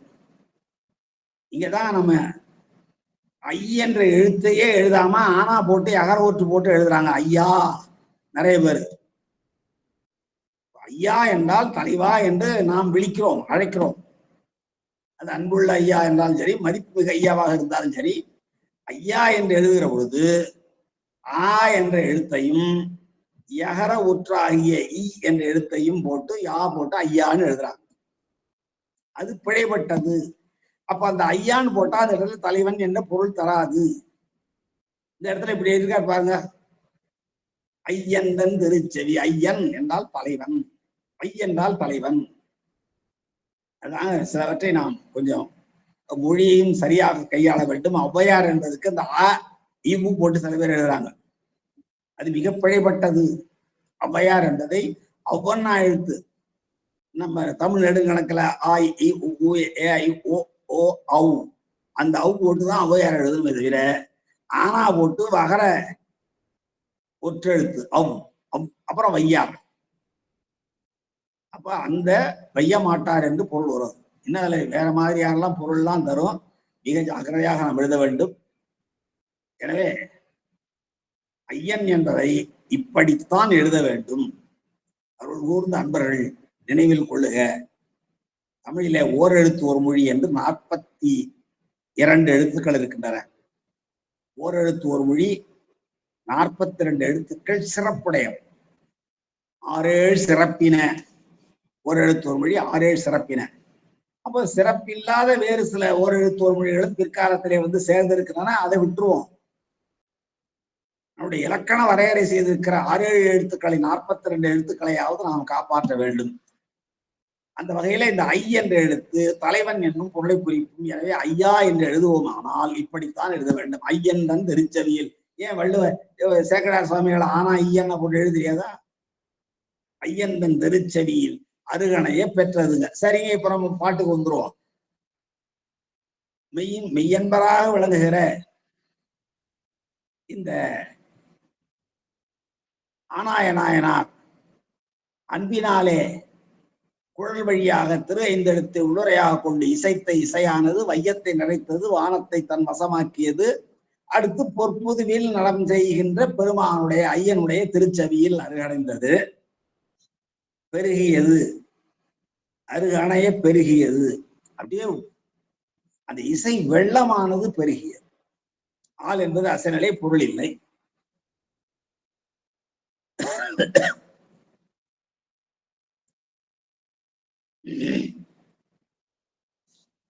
இந்த பாடல்ல இன்னொரு நுட்பமான செய்தியை நம்முடைய உரையாசிரியர் குறிப்பிடுகிறார். மிக பொருத்தமாக அந்த செய்தி வருகிறது. என்ன என்றால், இந்த குழல் ஓசை வழியாக திருவைந்தெழுத்தை கேட்பதனாலே இம்மை பயன், மறுமை பயன், அம்மை பயன் ஆகிய இந்த 3 பயன்களும் கிடைக்கின்றன என்று சொல்லுகிறார்.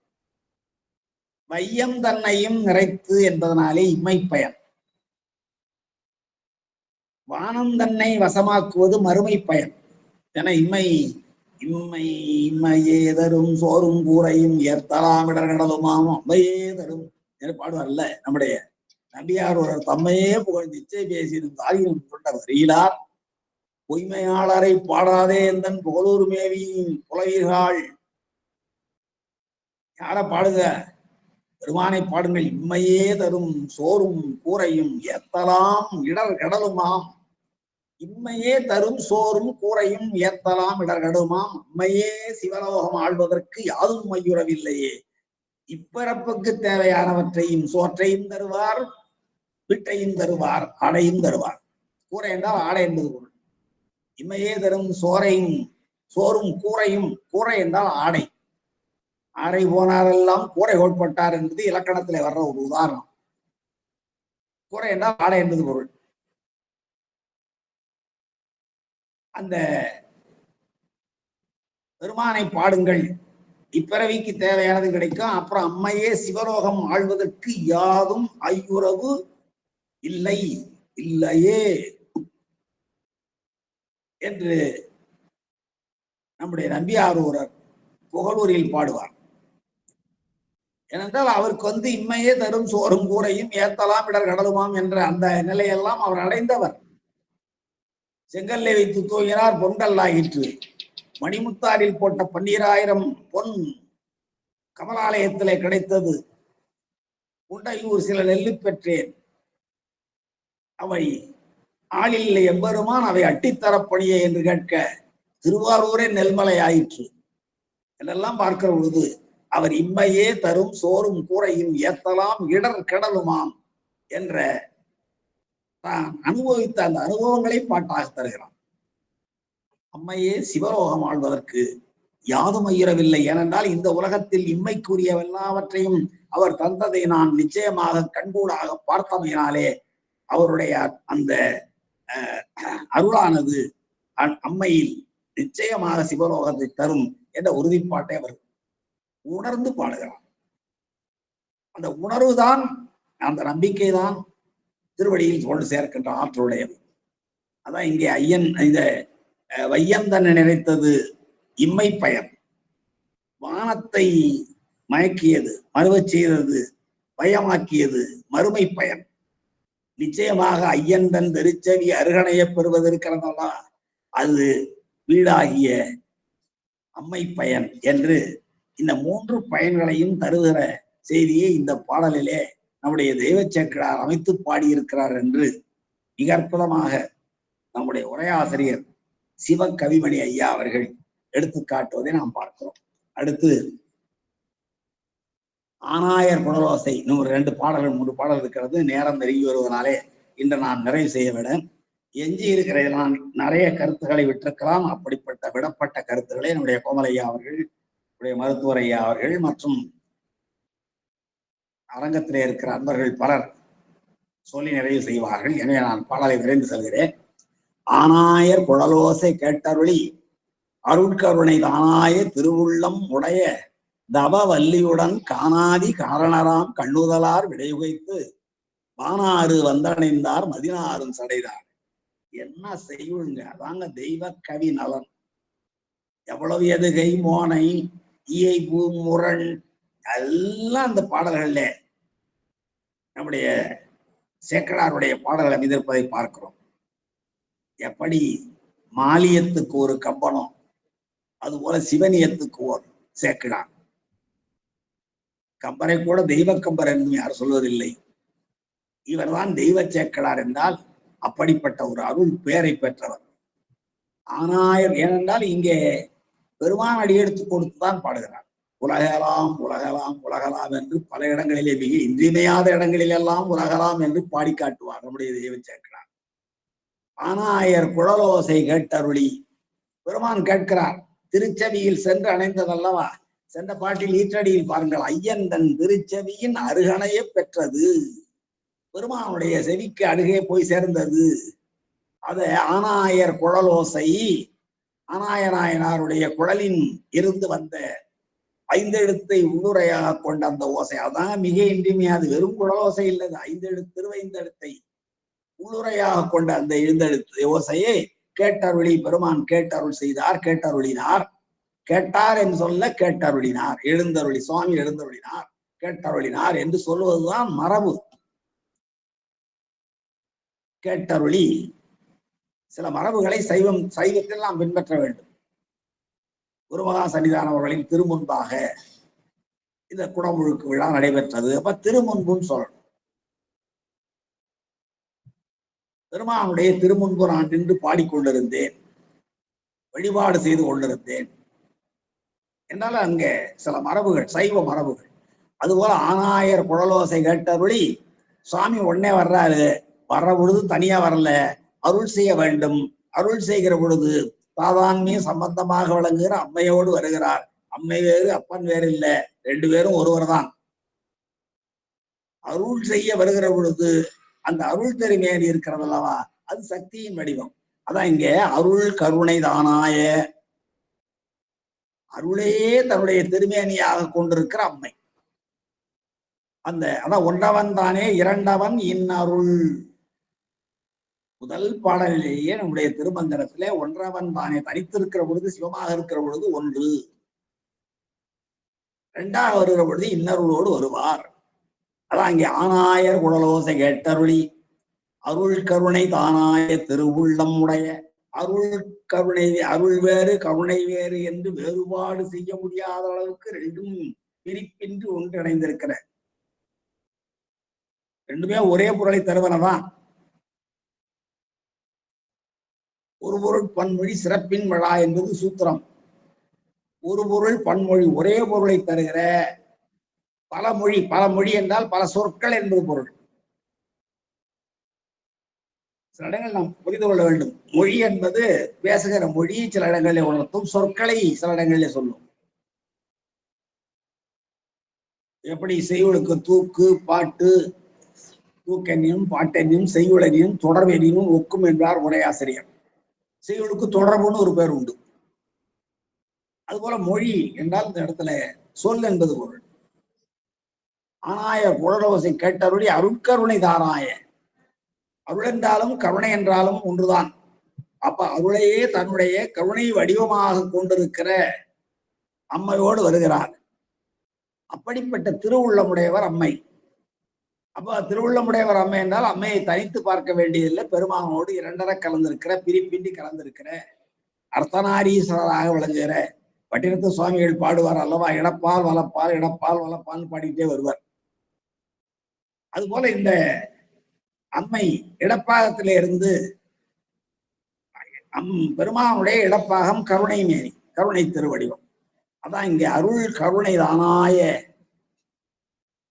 அது அருளே ஆகிய திரு வடிவம். அதுவேதான் அம்மையினுடைய உள்ளமும் கூட. அந்த திருவுள்ளம் உடைய தவவல்லி என்று அந்த அருள் திருமேனியை நம்முடைய தெய்வ சேக்கிழார் உருவகப்படுத்துகிறார். தவம் செய்கின்ற வள்ளிக்கொடி போன்றவராகிய உமையம்மை. தவம் என்றால் என்ன? சிவபூஜை.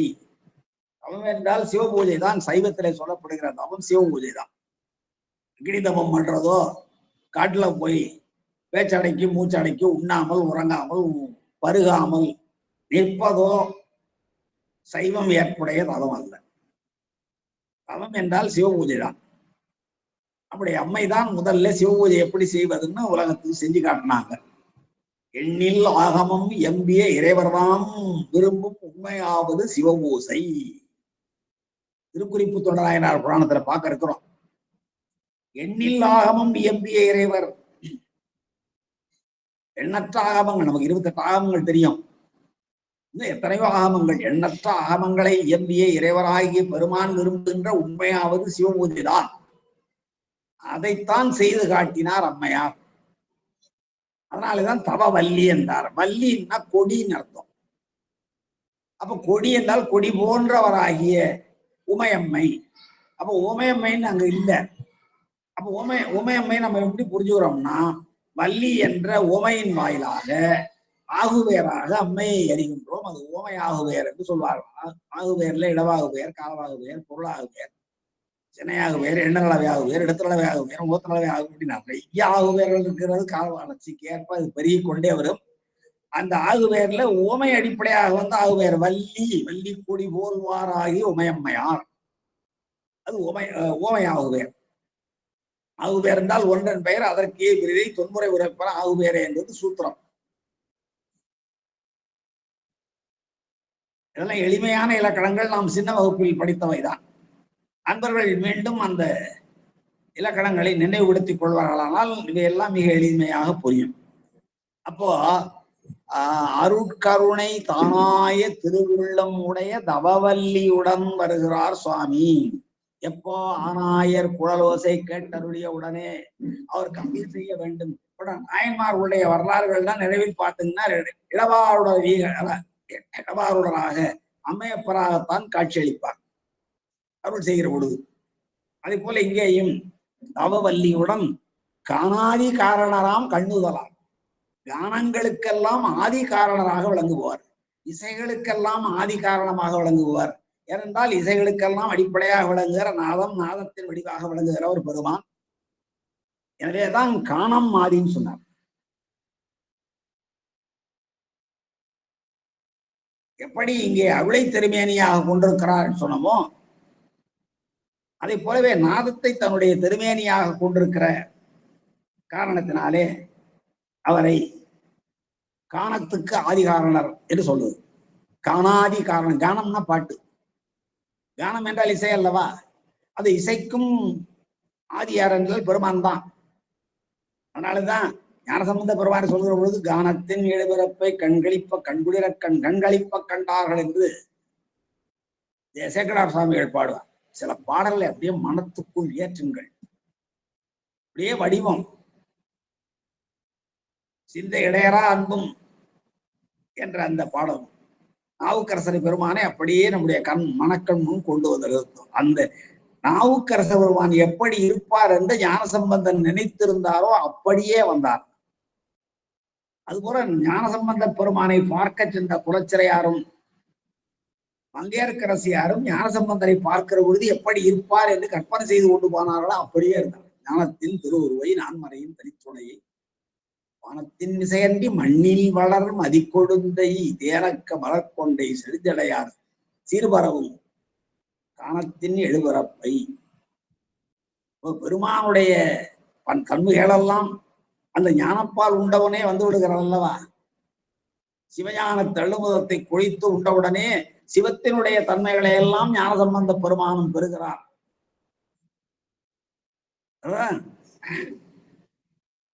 தவ முதல்வர் சம்பந்தர் தாம் உணர்ந்தார் அந்நிலையில் என்று பாடினார். அதான் இங்கே தானாய திருவுள்ளமுடைய தவவல்லியுடன் காணாதி காரணம். கானங்களுக்கெல்லாம் ஆதி காரணம். காணம் ஆதி காணாதி. கோணம் கோணம் கோணா ஓணம் சொல்றது போல அங்கே தீர்க்க சந்தி குடசந்தி என்று 2 வகையான சந்திகள் வடமொழியில உண்டு. நம்ம இதுல இயல்பு புணர்ச்சி விகார புணர்ச்சி என்ற 2 வகையான புணர்ச்சி, இயல்பு புணர்ச்சி விகார புணர்ச்சி. அந்த விகார புணர்ச்சியில தோன்றல் திரிதல் கெடுதல் என்ற 3 வகை. இயல்பு புணர்ச்சி என்பது அப்படியே இருக்கும், மாற்றமே இருக்காது.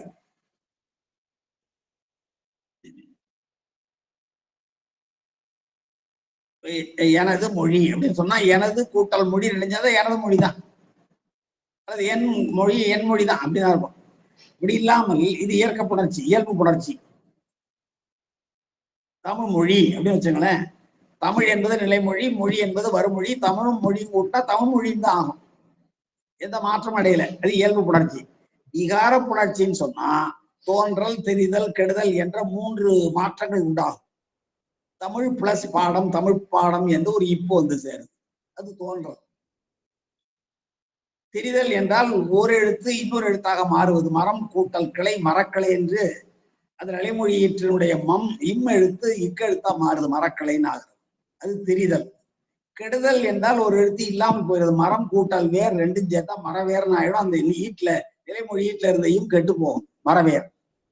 அப்போ இயல்பு புணர்ச்சி விகார புணர்ச்சி என்று தமிழில் இருக்கிற 2 வகை புணர்ச்சியை போல வடமொழியிலே தீர்க்க சந்தி குணசந்தி என்று 2 வகையான புணர்ச்சி விதிகள் உண்டு. அதுல இது தீர்க்க சந்தி காணம் ஆதி காணாதி என்று வரும். அந்த காணங்களுக்கெல்லாம் ஆதி காரணராக விளங்குகின்ற பெருமான் என்ன செய்கிறார்? கண்ணுதலாராகிய நெற்றிக்கண்ணையுடையவராகிய நம்முடைய பெருமான் விடை உகைத்து வருகிறார். இடப வாகனத்தை மிக விரைவாக செலுத்தி வருகிறார். தான் மட்டும் வரவில்லை, அருட்கருணை தானாக திருவுள்ளம் உடைய தவவல்லியோடு வருகிறார். தவவல்லி கொடி போன்றவராகி உமையம்மையாரோடு வருகிறார். வருபவர் யார்? காணாதி காரணராக விளங்குகிற பெருமான் வருகிறார். காணாதி காரணராக விளங்குகிறவர் பெருமான் என்பதற்கு அடையாளம் எது என்றால் கண்ணுதலார். நெற்றிக்கண்ணை உடையவர் பெருமான் மட்டும்தான், வேறு எந்த கடவுளுக்கும் நெற்றிக்கண் கிடையாது. முருகப்பெருமானுக்கு இருப்பதாகவோ விநாயகப் பெருமானுக்கு இருப்பதாகவோ சொல்லுவதெல்லாம் உபசாரம். காரணம் என்ன என்றால் அவர்களெல்லாம் பெருமானுடைய ஆற்றல்கள், பெருமானுடைய அம்சங்கள். எனவே முருகப்பெருமானை போல விநாயக பெருமானை போல அவர்களுக்கெல்லாம் முக்கண் இருப்பதாக சொல்லுவார்கள், பாடுவார்கள், அது உபசார வழக்கு. ஆனால் இங்கே காணாதி காரணர், இசைகளுக்கெல்லாம் ஆதி காரணம். அதனால இசை விரும்பும் கூத்தன் என்று பின்னாலே பாடுவார். நம்முடைய தெய்வ சேக்கலாரே சொல்லுகிறார், இசை விரும்பும் கூத்தன். அவர் நாட்டியத்தை விரும்புகிறாரோ அந்த அளவுக்கு இசையும் விரும்புகிறார். ஏழு இசையா இசைப்பயனா என்னுடைய தோழனுமா என்றெல்லாம் அவருடைய சுந்தரம் சுவாமிகள் பாடுகிறார் என்றால், ஏழு இசையாக விளங்குபவன் பெருமான் தான், அந்த இசையினுடைய பயனாக விளங்குபவன் பெருமான் தான் என்பது பொருள். அதான் இங்கே காணாதி காரணராம் கண்ணுதலார் விடை உகைத்து வேகமாக ரிஷபத்தை செலுத்தி வானாறு வந்தடைந்தார். வானாறு வந்தடைந்தார் மதிசாரும் மதினாரும் சடைதாழ வானாறு வந்தடைந்தார். கொஞ்சம் இடம் மாத்தீங்க. விடை உகைத்து ரிஷபத்தை வேகமாக செலுத்தி மதினாரும் சடைதாழ, திங்கள் முளைத்திருக்கிற, நாறுதல் என்றால் முளைத்த என்பது பொருள். நெல்லை விதைக்கிறோம், அது முளைச்சு வர்றதுக்கு பேர் நாற்றுன்னு பேரு, நாறுதல். நாறு முடி பறிப்பவர் முன்னாடி வரும். நாறு முடி என்றால் நாத்த முடிச்ச முடி நடத்தல, இளம் செடி, இளம் அந்த நெற்பயிர் முளைத்து வருவதை நாறு என்று சொல்வது. அது போல இங்கே மதி நாறும் என்றால் மதி முளைக்கிற மதி. ஏன்னா கடைசியில ஒரே ஒரு கலை இருக்கும் போதுதான் போய் காலில் விடுறான் சரணாகதி. அப்போ அவர் என்ன பண்றாரு, தன்னுடைய சடாமுடியில் வைத்துக் கொண்டு நீ வளர்ந்தும் தேய்ந்தும் ஆகத்தான் வேண்டும் என்றால் மிக பெரும் வரம் பெற்ற சிவபக்தனாகிய தக்கனால் கொடுக்கப்பட்ட சாபத்தை மாற்ற முடியாது, நீ அழிந்து போகாமல் காப்பாற்றலாம், நீ வளர்வதும் தளர்வதுமாகத்தான் இருப்பாய் என்று சொல்லி பெருமானை தன்னுடைய சடையை சூட்டிக் கொள்கிறாரே, அதான் மதினாரும். பிறைச்சந்திரன் படிப்படியாக ஒவ்வொரு கலையாக வருகின்ற சடை தாழ, சடாமுடியானது தாழ்ந்து தொங்க மதினாரும் சடை தாழ வானாறு வந்தடைந்தார். வான் வழியாக, ஆறுன்னா வழி, வானாறு வந்தடைந்தார் என்றால் வான் வழியாக பெருமான் வந்து சேர்ந்தார். இடபா வாகனத்தில் வந்து சேர்ந்தார். காணாதி காரணமாகிய கண்ணுதலார் வந்து சேர்ந்தார். தவவல்லியுடன் வந்து சேர்ந்தார். அருட்கருணை தானாய திருவுள்ளம் உடைய தவவல்லியுடன் வந்து சேர்ந்தார். எப்பொழுது வந்து சேர்ந்தார்? ஆனாய குழலோசை, ஆனாயர் குழல் ஓசை கேட்டருளி மதினாரும் சடைமுடியார் அருள் கருணை தானாய திருவுள்ளமுடைய நவவல்லியுடன் விடை உகைத்து காணாதி காரணராகிய கண்ணுதலார் மானாறு வந்தடைந்தார். வான்வழியே வந்து சேர்ந்தார். இவர் இருக்கிற இடத்துக்கு வந்து சேர்ந்தார் பெருமான். ஏனென்றால் அந்த சேவைகள் அந்த இசையானது முதலில் வானத்தை வையத்தை நிரப்பியது, வானத்தை தன் வசமாக்கியது. பின்னாலே அந்த ஐயன் திருச்செவியில் அருகணைய பெற்றது. அதனாலே கேட்டருளிய பெருமான் அருட்கருணை தானாய திருவுள்ளமுடைய தவவல்லியாகிய உமையம்மையோடு விடையுகைத்து காணாதி காரணராகிய கண்ணுதலார் மதி தாழ மதி முளைக்கும் மதினாரும் சடையானது தாழ்ந்து தொங்க வானாறு வந்தடைந்தார். வான் வழியே ஆனாய நாயனார் இருக்கின்ற அந்த முல்லை நிலத்திற்கு வந்து சேர்ந்தார். அடுத்து பாடல் இன்னும் நிறைய குறிப்புகள் இருக்கிறது. நான் நிறைவு செய்கின்ற நிலையில் இன்னும் 5 மணிக்குள் இருப்பதனால விரைந்து செல்கிறேன். 39வது பாடல். திசை முழுதும் கணநாதர் தேவர்களுக்கு முன் நெருங்கி. சுவாமி வர்றாருன்னா பூதகணங்கள் எல்லாம் சிவகணங்கள் எல்லாம் வந்துடும் இல்லையா? 14 கணம் ஏத்தவும் படுமே. 18 கணங்கள் இருக்கிற சிவபெருமானம். அது திசை முழுதும் அப்படியே எல்லா இடமும் நெருங்கிட்டு வருது. திசை முழுதும் 10 திசையிலும் 4 திசை, 4 கோண திசை, மேற்றிசை, கீழ்த்திசை ஆகிய எல்லா திசைகளிலும் திசை முழுதும் கணநாதர்கள் சிவகணநாதர்கள் சிவகண தலைவர்கள் தேவர்களுக்கு முன்னெருங்கி, தேவர்கள் முன்னாடியே வசப்பட்டு இங்கு வந்திருக்கிறார்கள் என்றாலும் தேவர்களை விடவும் பெருமானுக்கு நெருக்கமானவர்கள் சிவகணங்கள். தேவர்கள் எல்லாம் தேவலோகத்தில் இருப்பவர்கள், சிவகணங்கள் சிவலோகத்தில் இருப்பவர்கள். எனவே தேவர்களை விடவும் அதிகார பலம் மதிப்பும் மரியாதை உடையவர்கள் கணநாதர்கள், கணத்தலைவர்கள், கணங்களின் தலைவர்கள். அவ்வாறு தேவர்களுக்கு முன்னாலே நெருக்கி கொண்டு திசை முழுதும் கணநாதர் நெருங்கி வர மிசை மிடைந்து அப்படியே பக்கங்களிலெல்லாம் நெருங்கி, விடைதல் என்றால் நெருங்கி வரும் பொழுது வேற்றொலிகள் விரவாமே. இந்த குழல் வாசனை தான் வந்து கொண்டே இருக்கிறது. திருவைந்தெழுத்தை உள்ளுரையாக கொண்ட குழல் வாசனை வந்து கொண்டே இருக்கிறது. அப்போ வேற்றோலிகள் வருமானால் எவ்வளவு இடையூறாக இருக்கும் நமக்கு தெரியும். நான் வகுப்பு நடத்திட்டு இருக்கும்போது வேற்றோலிகள் வந்தா அவங்களுக்கு எல்லாம் எவ்வளவு கஷ்டமா இருக்கு. அது போல இந்த சிவகணங்கள்லாம் வருது இல்லையா? அதுல பூதங்கள் பாடி ஆடு வரும்.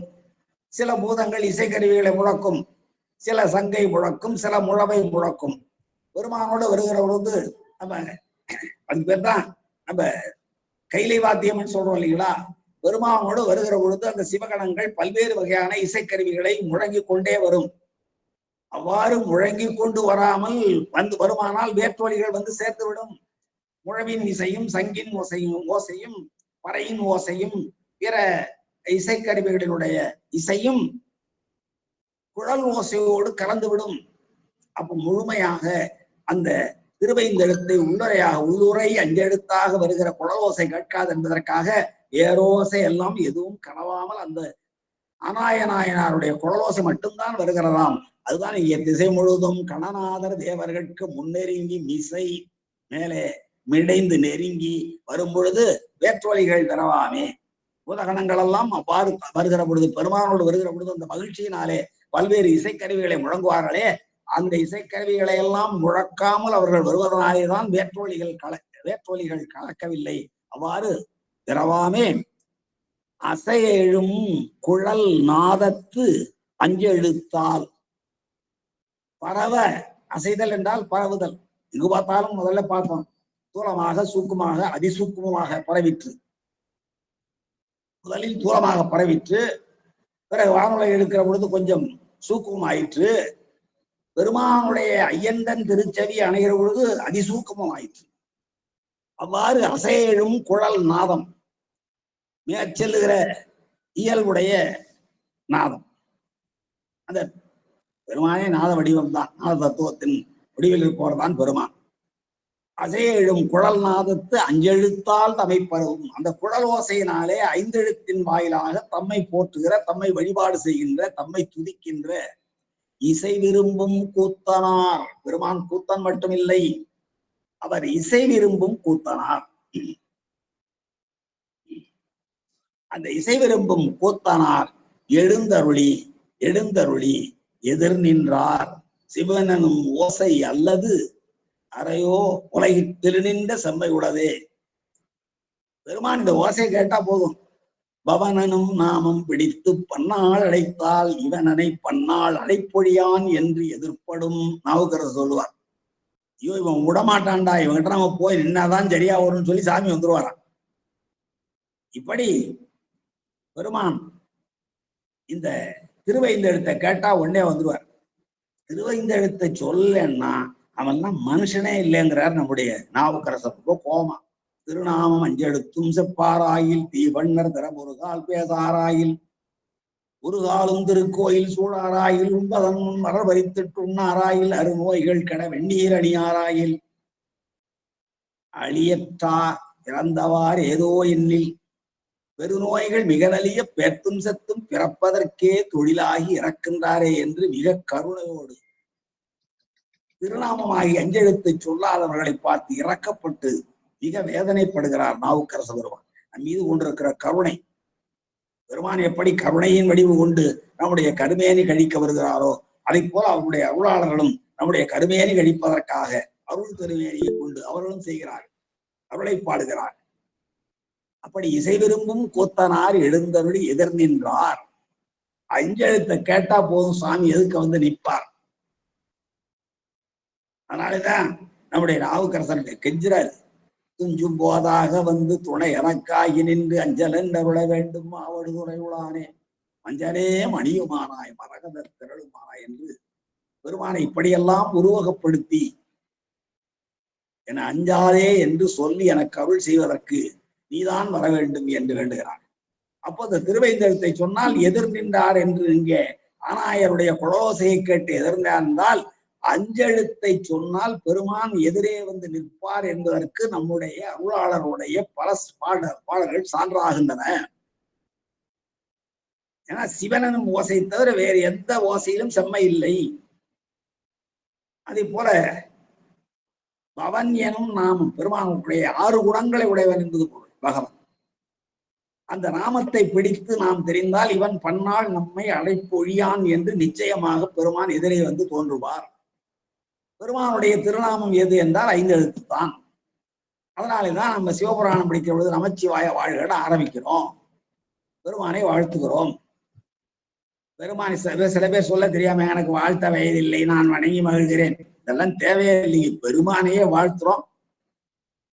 எல்லாரையும் வாயார வாழ்த்துங்கள். வாழ்த்த வாயும் நினைக்க மனநெஞ்சும் தாழ்த்த சென்னியும் பெருமான் நமக்கு கொடுத்திருக்கிறான் என்றால் வாயை கொடுப்பதற்கு வெறும் சோற்றை தின்று மகிழ்வதற்காக அல்ல, புல இன்பங்களை பெறுவதற்காக அல்ல. வாழ்த்துங்கள் வாழ்த்துங்கள், எல்லாரையும் வாழ்த்தலாம். வாழ்க வாழ்கன்னு வாழ்த்துறா நாம் வாழ்ந்து கொண்டே இருக்கலாம். வாழ்த்துவதும் தான் வாழ்வான், நாம் வாழ்வதற்காகத்தான் நாம் வாழ்த்த வேண்டும். இப்படி பெருமான் நிச்சயமாக எதிர் நிற்பார். அதைத்தான் இங்கே இசை விரும்பும் கூத்தனாராகிய சிவபெருமான் எழுந்தருளினார். எப்போ எந்த நிலையில? திசை முழுதும் கணநாதர் தேவர்களுக்கு முன்னெருங்கி வருகிறார்கள். எல்லா திசைகளிலும் கணநாதர்கள், கணத்தலைவர்கள், சிவலோகத்தில் இருக்க சிவகணத்தவர்கள், 18 கணங்களை சார்ந்தவர்கள் தேவர்களுக்கு முன்னால் நெறிக்கொண்டு வருகிறார்கள். அவ்வாறு வருகிற பொழுது வேற்றோலிகள் ஒன்றும் கலக்கவில்லை. இவருடைய குழல் நாதத்தில் வருகின்ற அஞ்செழுத்து மட்டுமே வருகிறது. அவ்வாறு தன்னை போற்றுகின்ற ஆனாயனாயருக்கு முன்பு இசையை விரும்புகிற கூத்தனாராகிய இசையையும் விரும்புவார், கூத்தும் ஆடுவார். எனவே ஆடலும் பாடலும் அவருக்கு. அதான் ஆடுகின்றிலை கூத்துடையான்களற் கண்பிலை பாடுகின்றிலை பதைப்பதும் செய்கிலை என்று மணிவாசக பெருமான் தன்னை சொல்லிக் கொள்கிறாயே. ஆடவும் வேண்டும் பாடவும் வேண்டும். இந்த செயலையெல்லாம் திருக்கோயில்ல போய் நாம் ஆடுகின்றவை பாடுகின்றவை என்றெல்லாம் செஞ்சா பக்கத்துல இருக்கவெல்லாம் பார்த்து ஒரு மாதிரியா பார்ப்பான். அப்ப எல்லாம் நினைச்சுக்கணும், காரைக்காலமா நினைத்தது போல எவருக்கு எவர் எப்படி எதை நினைத்தால் எனக்கு என்ன, என்னை அவன் அறிவான் என்று காரைக்காலமையார் அந்த பேயுருவம் பெற்று போகிற பொழுது பார்த்து அஞ்சி ஓடியவர்கள், பல்வாறு பேசியவர்கள் எல்லாம் பார்த்து அந்த அம்மையார் என்ன சொன்னார்கள்? யாருக்கு என்ன ஆனால் என்ன, எனக்கு என்னை என் ஐம்பெருமான் அறிவார் என்று சொல்லி போவார். அதை போல ஆடுகின்றிலை கூத்துடையான்களற் கண்பிலை பாடுகின்றிலை புதைப்பதும் செய்கிற என்று சொல்வது போல இவ்வாறெல்லாம் ஆடியும் பாடியும் ஆடிப்பாடி அண்ணாமலை தோழர் ஓடிப்போம் நம் மேலைவர்களே என்று பாடுவார். அதுபோல இங்கேயும் இசை விரும்பும் கூத்தனார் எழுந்தருளி எதிர் நின்றார். ஆனாய நாயனாருக்கு எதிர் நின்றார். முன்னின்ற மழவடை மேல் முதல்வனார் எப்பொழுதும் சென்னின்ற மனப்பெரியோர் திருக்குறள் வாசனை கேட்க.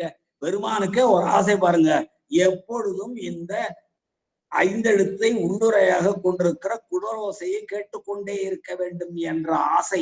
வேண்டுதல் வேண்டாமை இலானாகிய பெருமானுக்கே வந்ததென்றால் எந்த அளவுக்கு மிக இனிமையாக நம்முடைய ஆனாய நாயனார் திருக்குறள் வாசனை வழியாக திருவைந்தெழுத்தை ஓதி இருக்க வேண்டும் என்று நாம் கற்பனை செய்து பார்க்க வேண்டும்.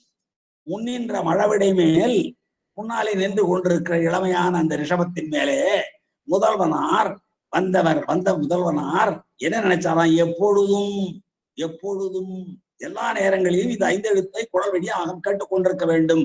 அவ்வாறு கேட்டுக்கொண்டிருக்க வேண்டும் என்றால் அதை எழுப்புகின்ற ஆனாயரை நம்மோடு கொண்டு செல்ல வேண்டும் என்ற ஆசை இவருக்கு வந்து விடுகிறது.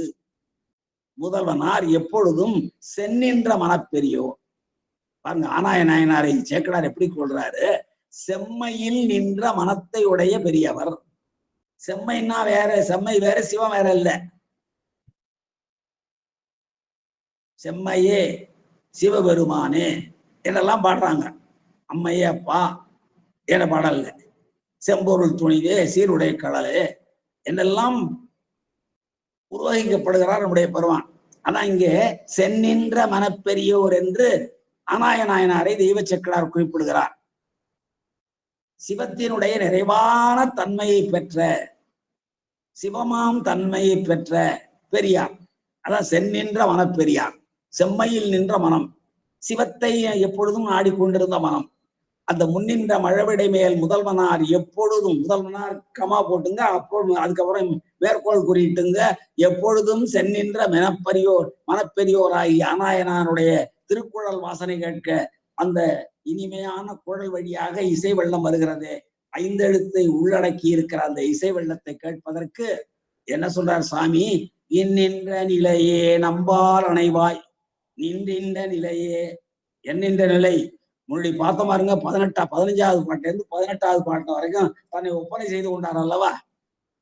நன்றாக நினைவிருக்கிறதா? 15வது பாடலிலிருந்து 18வது பாடல் வரை தன்னை அவர் ஆனாய நாயனார் ஒப்பனை செய்து கொள்ளுவார்.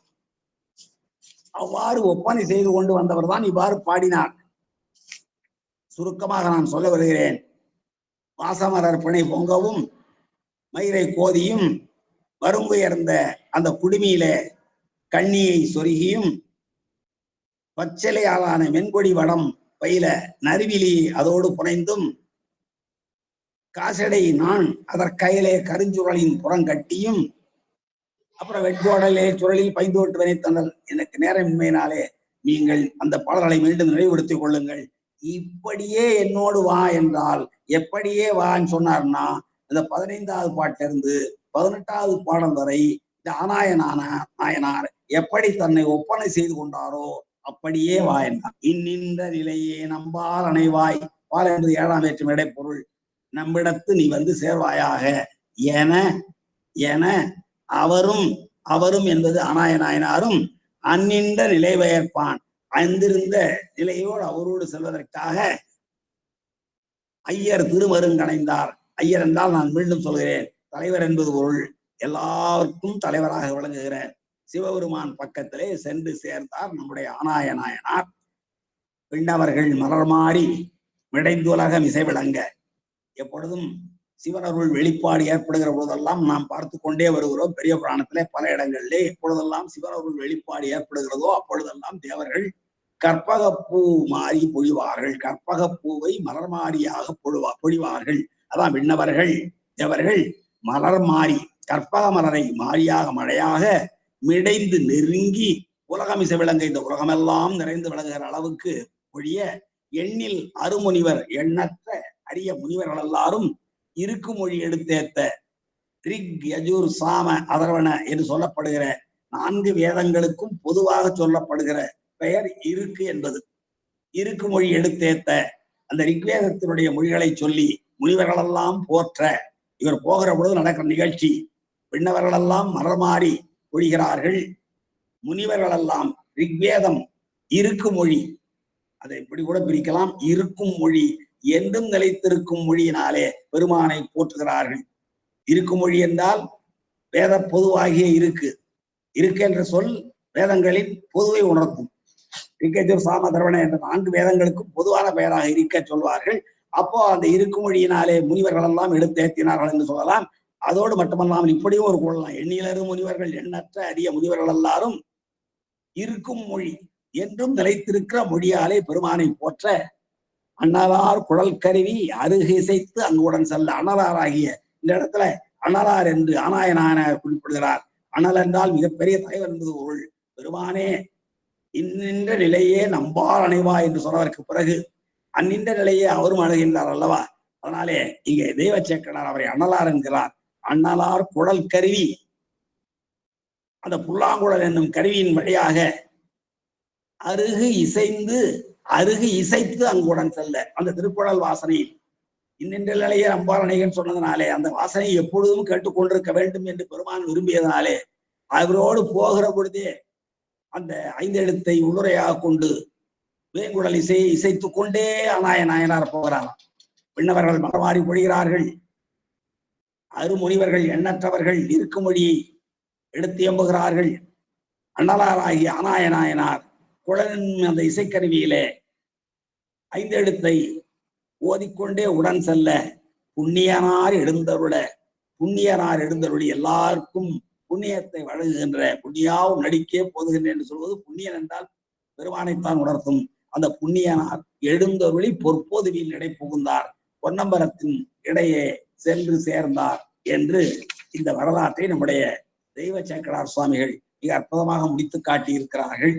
இந்த வரலாற்றினுடைய தொடர்பாக நம்முடைய ஆறுமுகநாதர் ஐயா அவர்களுடைய சூசனம் இருக்கிறது. அதை படிப்பதற்கு இன்று நேரமாகும் என்பதனாலே பின்னாலே வாய்ப்பு கிடைக்கிற பொழுது நாம் சிந்திக்கலாம் என்று சொல்லி இதுவரை கேட்டிருந்த சைவ தமிழ் சான்றோர்களுக்கும் வாய்ப்பளித்த பெருமக்களுக்கு என்னுடைய பணிவார்ந்த நன்றியை வணக்கத்தை வாழ்த்தியை தெரிவித்து நிறைவு செய்கிறேன். நன்றி, வணக்கம். திருச்சிற்றம்பலம். சிவாய நம.